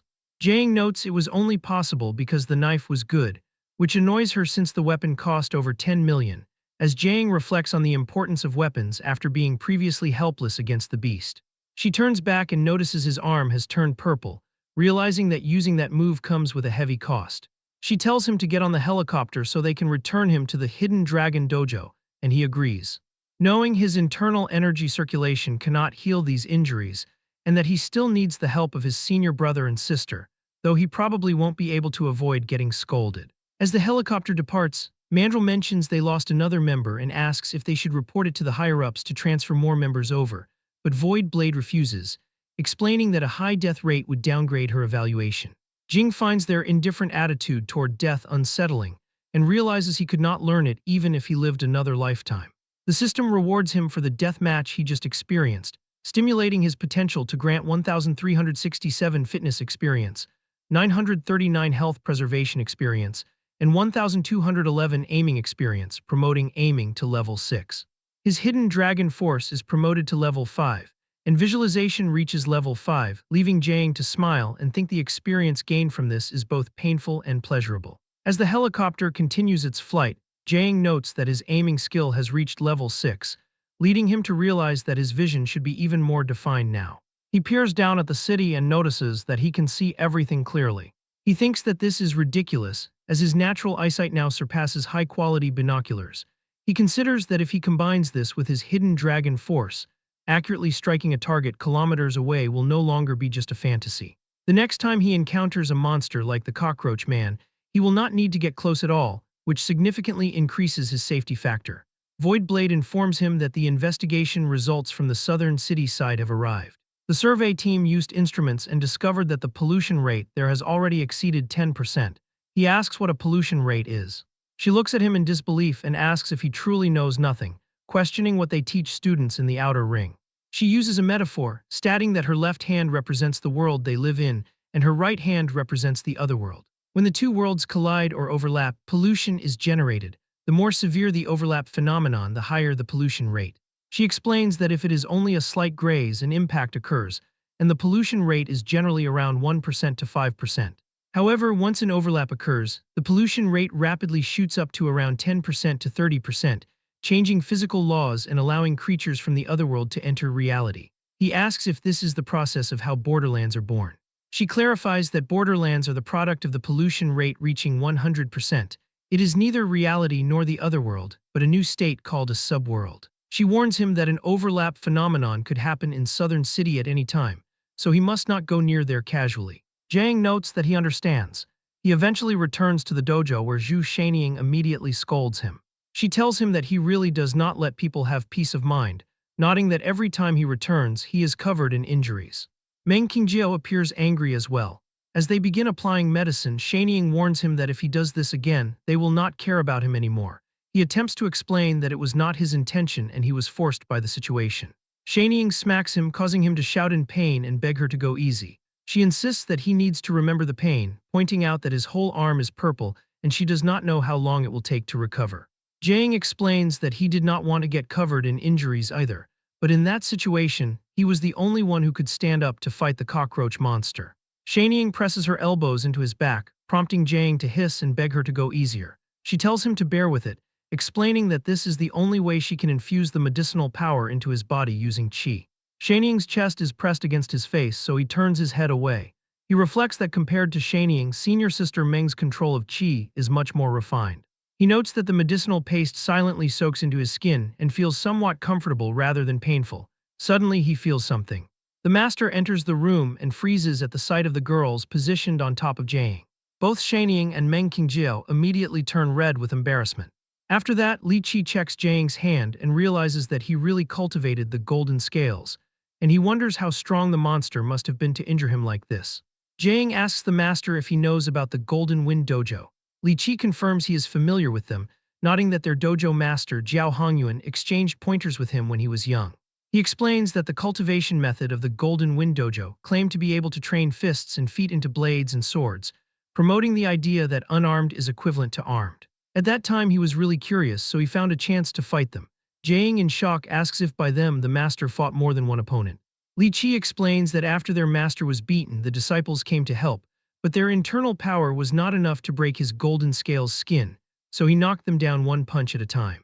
However, he admits their school has some substance and warns Jang that if he faces them, he must treat the opponent as if they are holding a knife even if they are empty-handed. He adds that for Jang, it does not matter because the hidden dragon-style golden scales perfectly counter the golden wind white rainbow sword. If the opponent's cultivation breaks his defense, then paying attention won't help anyway. Jang realizes that Lu Huiying likely used a god relic to enhance her defense, which is why Duan Kaiping could not hurt her. He wonders what rank Kaiping would be considered in the Golden Wind Dojo. Shanying tells him to turn his body over since the back is done, as Meng Qingjiao prepares to apply medicine to his front. Li Qi decides to leave, noting that healing through exercise consumes a lot of stamina. Jang suggests that he should do it himself, but Shanying asks what he is saying. What he needs most is to relax and leave it to his senior sisters. He blushes, reflecting that although he has no interest in women, he is at a man's half-step puberty grand completion stage. Shanying laughs and asks senior sister Meng Qingjiao if she thinks he is shy. They begin the first step of the hibernating dragon technique application, and he feels cool, soft, and comfortable. He suddenly notices that they are applying medicine to a place that does not seem to need it. He opens his eyes to see his face completely covered by Qingjiao's you-know-what. Shanying notices something rising and says his name. Qingjiao looks up and notices it too. Her face turns red in an instant. Jang hurriedly apologizes, saying this isn't something he can control because his body is reacting on its own accord. Shanying points toward it and declares they cannot continue applying medicine while he is like this. He becomes shy and turns around, insisting that he will do the rest himself, and nodding that the remaining areas are easy to apply to. Shanying and Meng Qingjiao turn away and leave the room. He wonders if Shanying was doing that on purpose. An hour later, Jang reflects that after circulating power for so long, his skin still feels numb and painful. He realizes he was really injured heavily this time, and attributes it to not understanding the skill enough. He focuses and understands that the so-called turning golden scales uses Jin force to link the skin membranes of the whole body together to disperse and neutralize the opponent's attacks. He realizes this is the secret of the matchless defense of the golden scales skin. No wonder Master said that golden scales skin perfectly counters the golden wind white rainbow sword. They rely on blade-like Jin force with an extremely small contact area to deal output. When countering the golden scales skin that can disperse pressure, naturally they are finished. Jang notes that the remaining skills he has not comprehended yet are Shaking Starfire and Eye-Piercing Current, but he decides there is no rush and he must heal his injuries first, and after that he leaves the dojo. Jang arrives at his home and Nair spots him the moment he enters. She waves and asks why he has returned so late, then inquires if he brought anything delicious to eat. He stands frozen at the sight of her because she is in human form once again. It is strange since the library records stated that returning to human form required a specific method. She explains that at noon, she suddenly realized she could transform back on her own and mentions that she will be leaving soon, so she decided to keep him company for a while. He asks why she is departing and wonders if she feels uncomfortable staying there. Nair explains that remaining by his side will only bring him danger from Kant's security company, the Dragon Sect, and other threats she does not know about yet. She holds his hand and declares that during the days she stayed with him, she was happy every single day. She reflects on feeling carefree like a real cat, only caring about eating, drinking, playing, and sleeping without having to consider messy things. She smiles and says that she is still the sect leader of the Dragon Sect and believes it is time to leave. Jang notices the tears gathering in the corners of her eyes and pulls her into a hug. He declares that if he abandoned her simply because she brought danger, he would be a piece of trash. He tells her to stay and vows to face any danger together with her. She asks if she can really stay. The moment he confirms it, her face lights up with joy and she clings tightly to him. The system notifies him that someone has developed a large amount of favorability toward him. His charm technique experience increases by 668, then 784, and then 851 points. His charm technique is promoted to level 7. He is stunned, noting that usually when girls look at him, the experience only increases by a few dozen at most. He realizes something important and grows serious. He tells Nair that he has something to discuss with her. She listens carefully as he explains that whenever her emotions intensify, it deepens the fusion progress with the cattail ring until she is incarnating as Bastet. He adds that it is not just any random emotion. It must be the kind generated during their first fusion with him in the bathtub last time. This shocks her, making her face flush, and her attitude becomes cautious. She asks what he wants to do. He quickly clarifies that it depends on whether she wants to actively receive this power. Nair instinctively moves away from him. Jang explains that all known individuals who have incarnated as Bastet have simply gained power without abnormalities. He notes that since they are making enemies of a big company like Kant's security company, they must hold as many cards as possible. She is surprised by how seriously he is planning. She asks if the source of information regarding the cattail ring is reliable. He confirms it and states that he does not think the person has a reason to lie to him. Suddenly, Nair pushes him down and suggests they try it right now.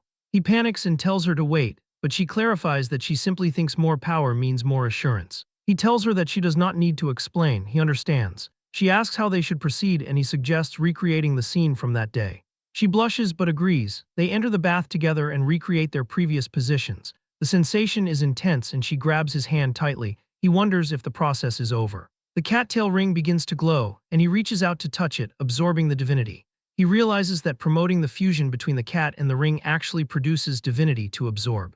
He thinks that this is reasonable, as strengthening the fusion extracts the power belonging to the foreign god Bastet within the ring. His divinity absorption reaches 33 out of 500. He realizes that a foreign god possesses divinity too. Nair says she feels a bit stronger. He feels it as well, reflecting that with his current constitution, ordinary people using knives might not be able to leave a mark, but she just scratched him casually and his arm was torn open. He asks if the enhancement is only for her physical body and encourages her to feel if there are other powers. His divinity absorption reaches 102. She raises her hand and reveals her claws. She explains that this move is called Serpent-Slaying Vanguard. One of the titles for the goddess Bastet is Serpent Slayer because she killed the Chaos Serpent Apep, and she gained the ability to restrain snake-related things. He wonders about snake-related things, and she points out that dragons and snakes look similar, telling Jang that his hidden dragon style is also within her restraint range. Nair reaches out and touches the golden scales on Jang. He expresses disbelief, realizing that by practicing a technique related to dragons, he has accidentally given himself a built-in debuff.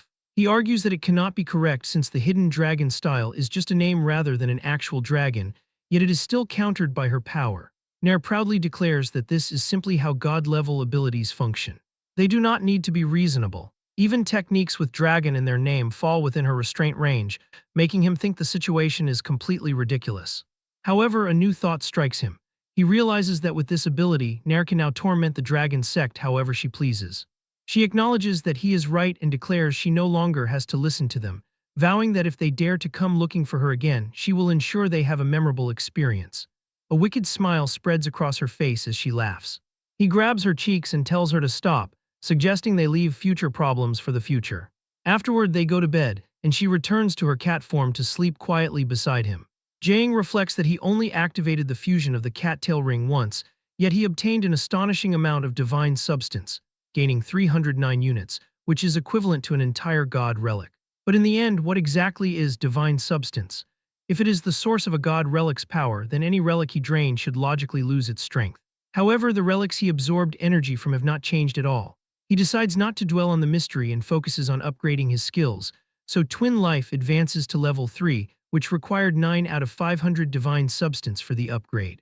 The passive effect still grants 2 lives and allows him to choose a resurrection time within 7 days, while the cooldown has dropped from 80 days to 70 days. He realizes that each level reduces the cooldown by 10 days and wonders if he will have infinite resurrection upon reaching level 10.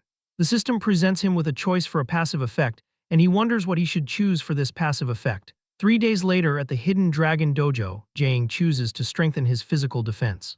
When he throws a punch, the impact creates energy ripples in the air. He reflects that while reaction speed was also a good choice, the limits of the 5 great killing moves of his style are tied to his body's endurance. He attempts a technique infused with Jin force. If martial arts were mathematics, then the coordination of movement and force would be like a series of different mathematical formulas. Twin Life does not change the formula but is directly superimposed on top of it. He observes the final power is doubled, and the force of his strike shatters the floor.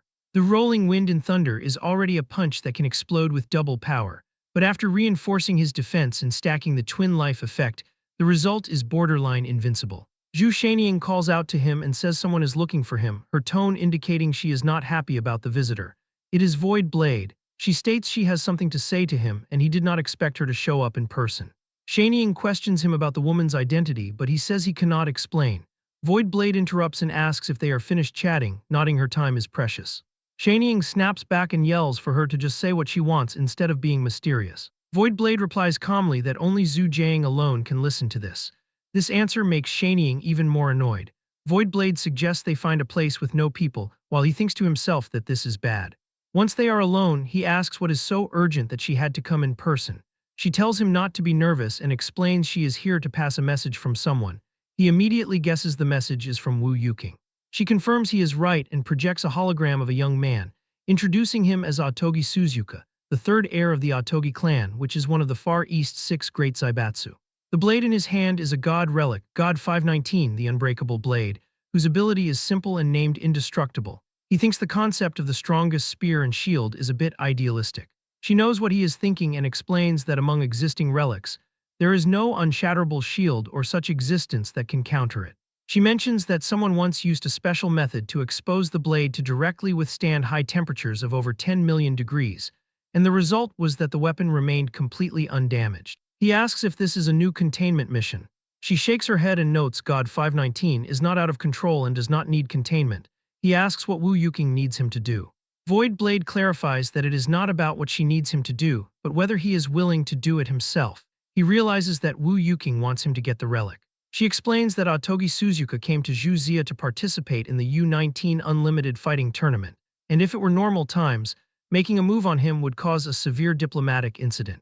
However, she explains that God 519 possesses the characteristic of choosing a master, and reveals that when the person holding the blade loses to another person, ownership transfers to the winner. She asks him if he likes God relics, and tells him to go get it with his own hands. She says he simply needs to defeat him in the fighting tournament to make God 519 his. Meanwhile, at the Southern City Pier, a disciple reports to Mantor that their little junior brother has been in the limelight in Fengcheng. He notes the Golden Wind Dojo's reputation has spread after 12 preliminary crushing victories. Mantor scoffs and says the disciple is getting carried away after a few wins, thinking the boy lacks steadiness and will become a laughingstock. Another disciple, Bai Jiang, argues that the junior brother is a prodigy and that being a bit arrogant is not bad. Mantor asks if White Raven is still biting tight on their trail. Bai Jiang replies that he silenced everyone who knew about the matter, so the agency cannot ask anything, though he expresses regret over the death of Kaiping. Mantor says he is also regretful but calls it a small setback on the road to success, telling Bai Jiang they must look forward. He asks about the little junior brother, and Mantor answers that the path he has to walk is different from theirs. In addition, he orders Bai Jiang not to reveal what they are doing to Chengshuan, as he is about to participate in the finals and should not be distracted, and Bai Jiang agrees. Zhu Jiang is completely dumbfounded by the current situation.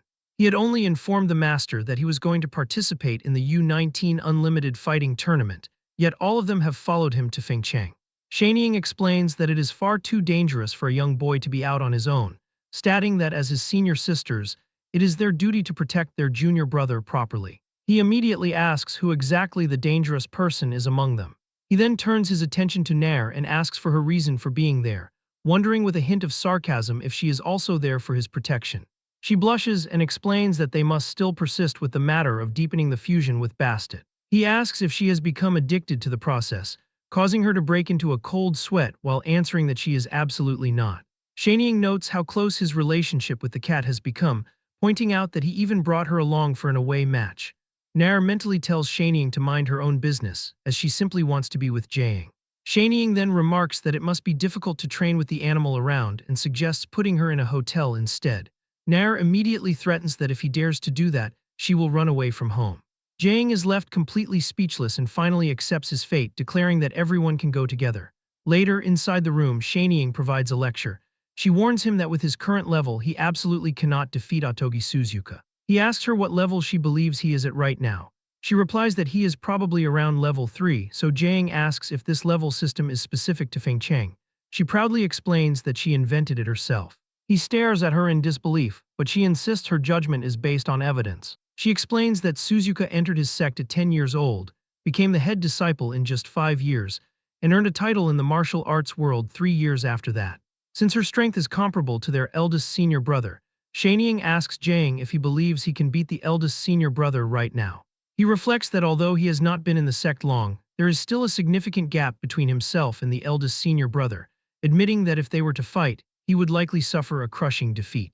Shanying is pleased with his awareness, but clarifies that her main point is actually about the tournament itself. She explains that the U-19 Unlimited Fighting Tournament is the only global competition that allows the use of weapons, where the strength of a weapon will affect the outcome of a match to a large extent. Furthermore, a contestant's strength is closely related to their proficiency with their weapon. She asks him which handy weapon he would pick from the collection. He replies that he would not choose any because he only believes in his fists. Shanying then asks if he would still insist on that way of thinking if she told him that Suzuka wielding a weapon is as strong as 9 eldest senior brothers. Jaeing is shocked at the thought of facing 9 of them. She writes the term wielding a jiuxi sword on the board. He thinks that even though he has never personally fought the eldest senior brother, the man has long since mastered all the killing moves of the hidden dragon style. Even if Jaeing trains turning golden scales to the extreme, it would still be difficult to defend against a full-strength strike. And if 9 of him attacked at once, there would be only one result, undoubtedly defeat. That is when Shanying presents what she calls a savior, telling him to look at the object wrapped in black cloth. He immediately senses that it is a good blade. Shanying asks how he knew it was a blade. He explains that the weapon told him itself. As he unwraps it, Jaeing finds it difficult to describe the feeling. It is like the weapon is calling out to him and saying it wants to be used by him. Shanying smiles, saying that since she has not given him anything since he joined, this blade is her gift for him to attend U-19. He asks roughly how much the blade is worth. She explains the main materials are dragon bone steel, star iron stone, moonlight thread, and blood amber, adding that the forger is the famous master He Jiuxi. She claims it is only around 20 million and calls it a slight spending, while Jaeing realizes this amount is his entire net worth. He accepts the weapon, though he notes that swinging it feels a bit awkward and wonders if it can be like in games, where a person can use it directly as soon as they pick it up. Suddenly, he senses an incoming attack and instinctively raises the blade to block a splash of liquid. It was Master Li Qi. Jaeing asks if there are any techniques regarding weapon usage in their martial arts style. Li Qi explains that top-tier martial arts moves are basically interconnected. He pours tea from a cup and explains that moves executed with fists and feet can certainly be executed with weapons. Jaeing is stunned to see the tea water drip a hole through the ground. The master reminds him that the competition is imminent and he needs to learn a powerful killer move. Without warning, Jaeing's consciousness is pulled away. He sees the master wielding a blade and finds himself surrounded by a field of swords. He looks at his hand and it is suddenly cut into pieces. He is completely shocked by this and sees himself standing on a mountain of dead bodies his own. Back to reality, he begins to breathe heavily, his expression twisted in shock. The master asks how he feels. Only then does Jaeing realize that what he was experiencing was killing intent. Master Li explains that the Asura blade intent is the result of pushing the chi of motion to its absolute limit. Once perfected, it can influence others from thin air through spiritual consciousness alone. Jaeing, not understanding, asks if this ability is scientific, so the master explains that their hidden dragon style conjures a dragon at the drop of a hat, which is not very scientific either. Since Jaeing wants to learn weapons, Master Li offers to teach him the Asura blade intent, noting that even without a proper body structure or specific killing moves, just swinging a blade with this intent is no small matter. They start the training immediately, though Jiang thinks that sparring with his master is a bit of an overkill. Master Li tells him he is overthinking it and assigns Meng Qingjiao to accompany him. The master instructs him that he doesn't need to consider moves or anything like that, but should instead just attack Meng Qingjiao with the determination to kill. Jiang reflects that since the opponent is his senior sister, there is no need to hold back. He launches a sword strike at her, but she dodges cleanly. She counters with a fast palm strike, but Jiang cannot dodge the attack and she stops before she hits him. He tightens his grip on the weapon and prepares to go again. Master Li observes the training and realizes the kid possesses significant talent in using weapons as well.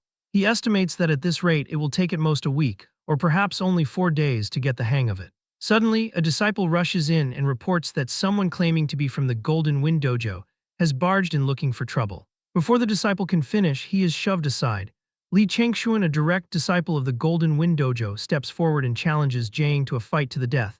Jiang asks who he is. Li Chengxuan introduces himself as a direct disciple of the Golden Wind Dojo and declares that if he wins, Jiang must answer a question for him. Jiang recalls this name from the participant list Wu Yuking gave him, realizing this person is from the dojo related to the Cockroach Men.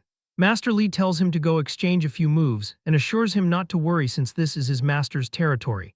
Jiang asks for enlightenment as he accepts the challenge. Bai Jiang remembers the news headline about a 17-year-old killing non-human monsters. He warns Li Chengxuan that this youth is strong and must be handled carefully, but Li Chengxuan scoffs, claiming he has seen many people who look strong but are weak on the inside. He tells Jiang that he is 1 year older and says he can be called Brother Li. He whispers for Jiang to relax, saying he will hold back as the big brother so Jiang does not lose face on his own turf, but Jiang sighs and tells him he talks too much. He stabs his blade into the floor and vanishes, leaving Li Chengxuan confused by his disappearance. Jiang appears behind him and asks if he is looking for him, but Li Chengxuan smiles and turns around, saying he has already guessed his position. Their fists collide with force and Li Chengxuan is pushed back. He smiles and realizes the kid is not simple. Jiang's hand bleeds as he notes that the Golden Wind White Rainbow Sword deserves its reputation.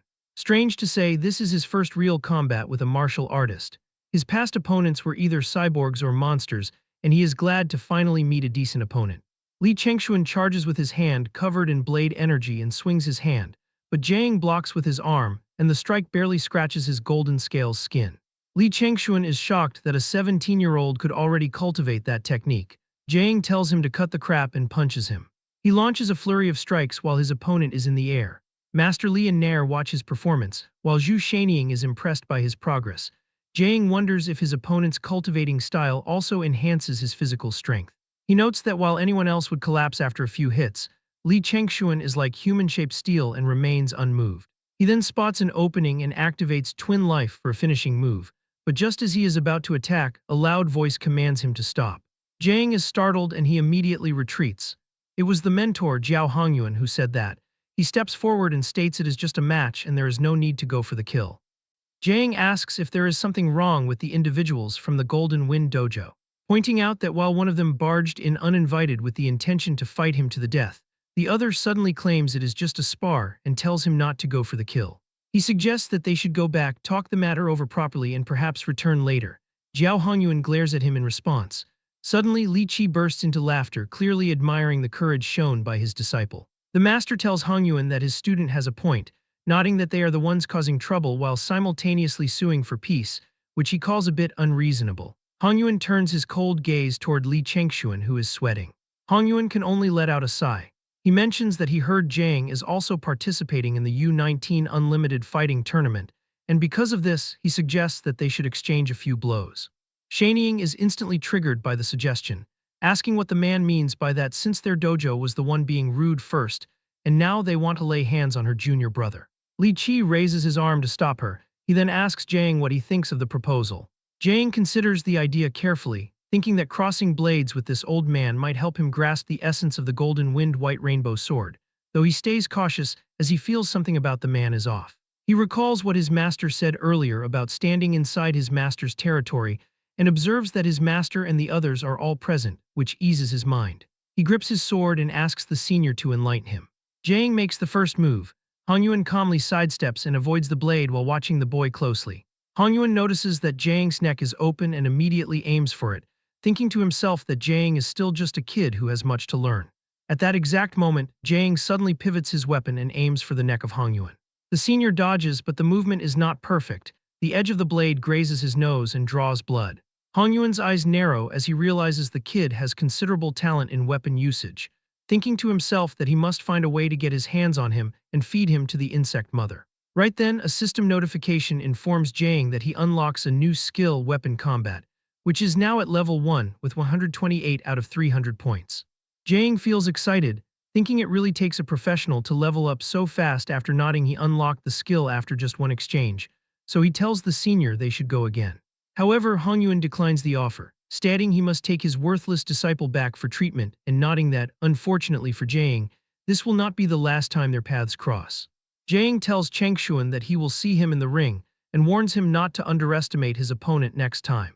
Shaniang comments that Jiang is being too nice for even giving him a way out, but he simply replies that he is only telling the truth. He explains that at that moment, Changshuan's chi had not been fully gathered yet, nodding that while the boy seemingly blocked the strike, in reality, he took a heavy hit which left him only able to defend afterward. Jiang realizes his true strength does not stop there. The master then tells King Jiao to hand him any sword, nodding that the child is becoming more perceptive and deciding to give him another push.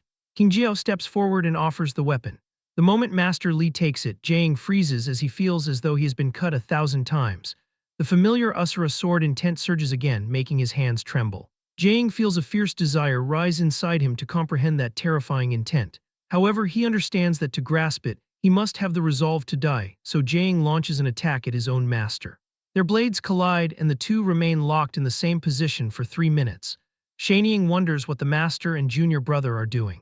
Fuguang suddenly appears and explains that they are slaughtering each other in the spiritual world. He explains that to counter killing intent, one must release an even stronger and purer intent.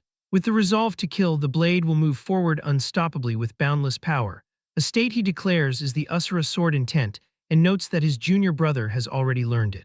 Jiang receives a series of notifications that he gains 88 weapon combat experience, 38 hidden dragon force experience, 73 fitness experience, and another 66 hidden dragon force experience as his visualization reaches level 5. Furthermore, his Asura sword intent reaches level 1, leaving the others excited to see how far a genius of his caliber can go.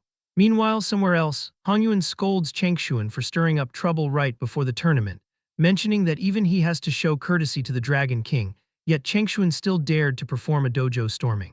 Changshuan breaks down in tears and says he already knows about senior brother Kaiping. Hongyuan is taken aback by this, as Changshuan says that senior brother Kaiping treated him extremely well and died so inexplicably. He shouts that he cannot pretend nothing happened, asking why his senior brother died at Jiang's school and demanding a clear explanation of what happened between them. Hongyuan lets out a quiet sigh. He reaches out to pat the head of the boy, calling him a good child and promising that if Changshuan wins the championship at the U19 Unlimited Fighting Tournament, he will tell him the truth in full detail. And Changshuan quietly wipes the tears from his eyes. Hours later, Jiang enters a forest to begin his training. He thinks about Changshuan, the cockroach man, and Hongyuan. He opens his eyes and swings his sword through the falling leaves as if he were cutting down those enemies. System notifications appearing in his vision state that while practicing his sword technique, he has gained an epiphany of the true Asura sword intent, earning 667 points of weapon combat experience and 689 points for visualization, as his weapon combat skill is promoted to level 3. Jiang reflects that he did not expect to gain so much experience outside of actual combat, and thinks that epiphanies are truly amazing. He considers that if he could have a few every day, he would not even need to go out and cause trouble, imagining himself locking his doors and grinding for a few years until he is directly invincible. However, he notes that the intent of the Asura sword is too extreme, reflecting that an Asura in charge of slaughter possesses the power to massacre all things but lacks the freedom not to kill. Jiang decides he does not want to end up pointing his blade at the people he cherishes in the future. He considers that through visualization, he might be able to modify the Asura sword intent a bit later on when suddenly, his phone buzzes with a call, and he wonders who is looking for him this early. He is instructed to come and sign a contract. At the tournament building, a woman named Jiang Siwei greets him, identifying herself as his professional manager and stating that from today onwards, she will be in charge of all his affairs and arrangements for the U19 Unlimited Fighting Tournament. She takes him to go through the procedures, where Jiang notices several portraits on the wall and asks what they are, to which she explains they are the champions of past U19 fighting tournaments. He stops in front of a picture of the 19th U19 champion Otogi Suzuka. He stares at the image intensely for a moment. He asks her how much she knows about this person, so she explains that her name is Suzuka and notes she is the previous champion, meaning she will advance directly to the finals this year. She adds that Suzuka is the third heir to the Otogi Zaibatsu and the orthodox successor of the Suhei style, prompting Jang to ask about the school. Suhei explains that the Far East martial god, Sakinao no Tamuram, founded the school and named it after his sword, Suhyamaru, noting the style is famous for extreme speed and that at its highest realm, a person can slash 1,000 times in a single second. Jang uses visualization to imagine such a speed and admits it is ridiculously fast. However, he activates the skill Twin Speed and notes that with his dynamic vision and this ability, he might be able to keep up with her rhythm.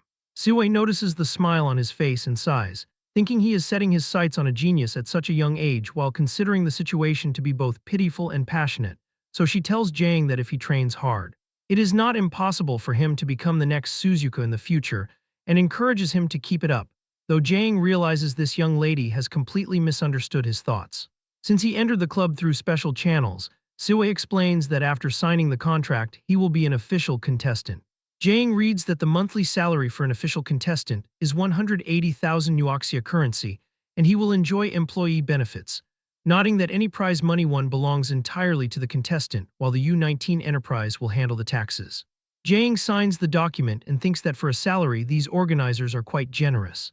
Suhei tells him the rules for the tournament are a bit different and he needs to understand them in advance, so he asks what the difference is. She explains that if he encounters an incredibly strong opponent that cannot be easily defeated, he can choose to forfeit. She clarifies that forfeiting does not mean elimination because they have a resurrection match, and as long as he survives to the end of it, he will earn the right to challenge for the championship. Jang considers the strategy of forfeiting from the beginning to enter the finals painlessly. However, he quickly realizes that if someone else has the same idea, they would just run into each other early in the match. Suhei stares at his face and thinks to herself that he is so handsome, resolving to cultivate him into the strongest dark horse in history. Jang asks if that is everything for today and she says yes, telling him to contact her if he has any questions. Later that day, he walks along a beach while reflecting that Suzuka is much stronger than he imagined, noting that aside from her speed, her weapon skills are also top tier and that if he wants to defeat her, he will have to put in a lot more effort. As he walks, he hears a group of men inviting a woman to play with them, claiming they are dark horse contestants in the U19 fighting tournament, and promising the woman she can buy whatever she wants in the future. One of them brags that when they win the championship, the woman will become the champion's wife and a big star in Fengcheng. Jang frowns in disgust and thinks that if ordinary contestants have this kind of character, it is no wonder Yuking did not let him participate in the preliminaries. However, when he takes a second look at the woman, he realizes the woman is someone he recognizes. She is the original owner's older cousin, Zhu Wan. She is a cheerful and beautiful person who has been the school beauty since childhood, and her grades are always at the top. However, she is far from as perfect as she appears on the surface, and Jang recalls that she loved staying in bed all day. She frequently uses underhanded tricks when playing games and has terrible gambling etiquette. She even uses his name to bluff and deceive others, and he remembers her telling other girls that whoever treated her to lunch, she would introduce Jang to them. What is more terrifying is that when she faces a crisis, she always employs unexpected solutions. Suddenly, several giant vines burst out of the sand, terrifying the men who were bothering her. The plants wrapped tightly around the arms and necks of the two men, forcing them to kiss each other. Zhu Wan casually takes a photo of the scene on her phone, telling them it is an important moment in both of their lives and suggesting they should not make such expressions. She says the moment is quite affectionate and laughs loudly at their disgusted faces. Jang approaches and asks what that thing is. She looks surprised to see him and notes he has grown taller in the year since they last met. She asks if he had plastic surgery on his face and begins poking at his muscles. Jang grabs her hand and tells her that is enough, demanding to know what the object was that just retracted into the ground. She brazenly denies knowing anything about it. Jang thinks to himself that she is being incredibly shameless. She asks what he is doing in Fengcheng, while Jang reflects that he previously did not tell her about practicing martial arts because he did not want her to worry. He answers that he is participating in a competition. She remarks sarcastically that his wings have grown strong since he no longer discusses such big matters as practicing martial arts with her. She admits that the idea of him getting into fights in the future makes her very worried. But Jang tells her that since he chose this path, he must face these things sooner or later, reassuring her that he is very strong now. Zhu claims he is talking a big game when she does not even know his real skills and decides she wants to test him personally. He asks what she means by a test. She points toward a lighthouse in the distance, suggesting a race and promising that if he beats her, she will never say another word about his martial arts practice. Jiang thinks it is just running and agrees to the challenge, telling her not to regret it. They get into a ready position and she gives the signal. Jiang instantly activates twin speed, but Zhu does not move, using her power instead, and a vine suddenly erupts from the sand in his path. Jiang leaps over it, realizing she intended to play dirty from the start, but she smiles and tells him that it has only just begun. More plants shoot out of the ground, nearly striking him, as he thinks that these strange plants are simply endless. While he is busy dodging, Zhu quietly rushes ahead, teasing him by saying, "Keep going, little brother." But Jiang activates his special vision and spots an opening among the vines. Zhu realizes he fell for it just as she expected. She claps her hands and declares the race is over as a massive vine erupts from the earth, while Jiang thinks the situation is way too exaggerated and decides to use a real skill too. A dragon-shaped strike tears through the vegetation as he dashes forward. He reaches the lighthouse but finds Zhu is already there. She admits his move was pretty good but calmly announces that he still lost. Jiang frowns and asks what kind of spell art she is using. She says it would be great if she actually knew that, and reveals that she is a being chosen by the Lord of 1,000 Reds and 10,000 Beauties. She asks if he will still call her sister if she is no longer herself one day. He wonders why the name sounds like a foreign god, considering the possibility that she is involved with a god relic, which would explain her strange abilities. Suddenly, Zhu laughs and claims she was just joking, then complains that he came to Feng Cheng and did not even treat her to a meal, suggesting they grab something casual at his hotel. But Jiang replies that she should be the one treating him instead. That night, Nair is in her human form and feels worried because Jiang has not returned, wondering if he has gone on a date with a pretty girl. But she hears a noise and thinks that he is back. She opens the door and starts to nag him about being late, telling him that even if he brought fried chicken again today, she will not forgive him. But Jiang appears drunk while supporting a drunk Zhu, who asks if this is his room, and Jiang nods as he invites her to stay the night. Seeing this, Nair's anger instantly explodes as she screams his name.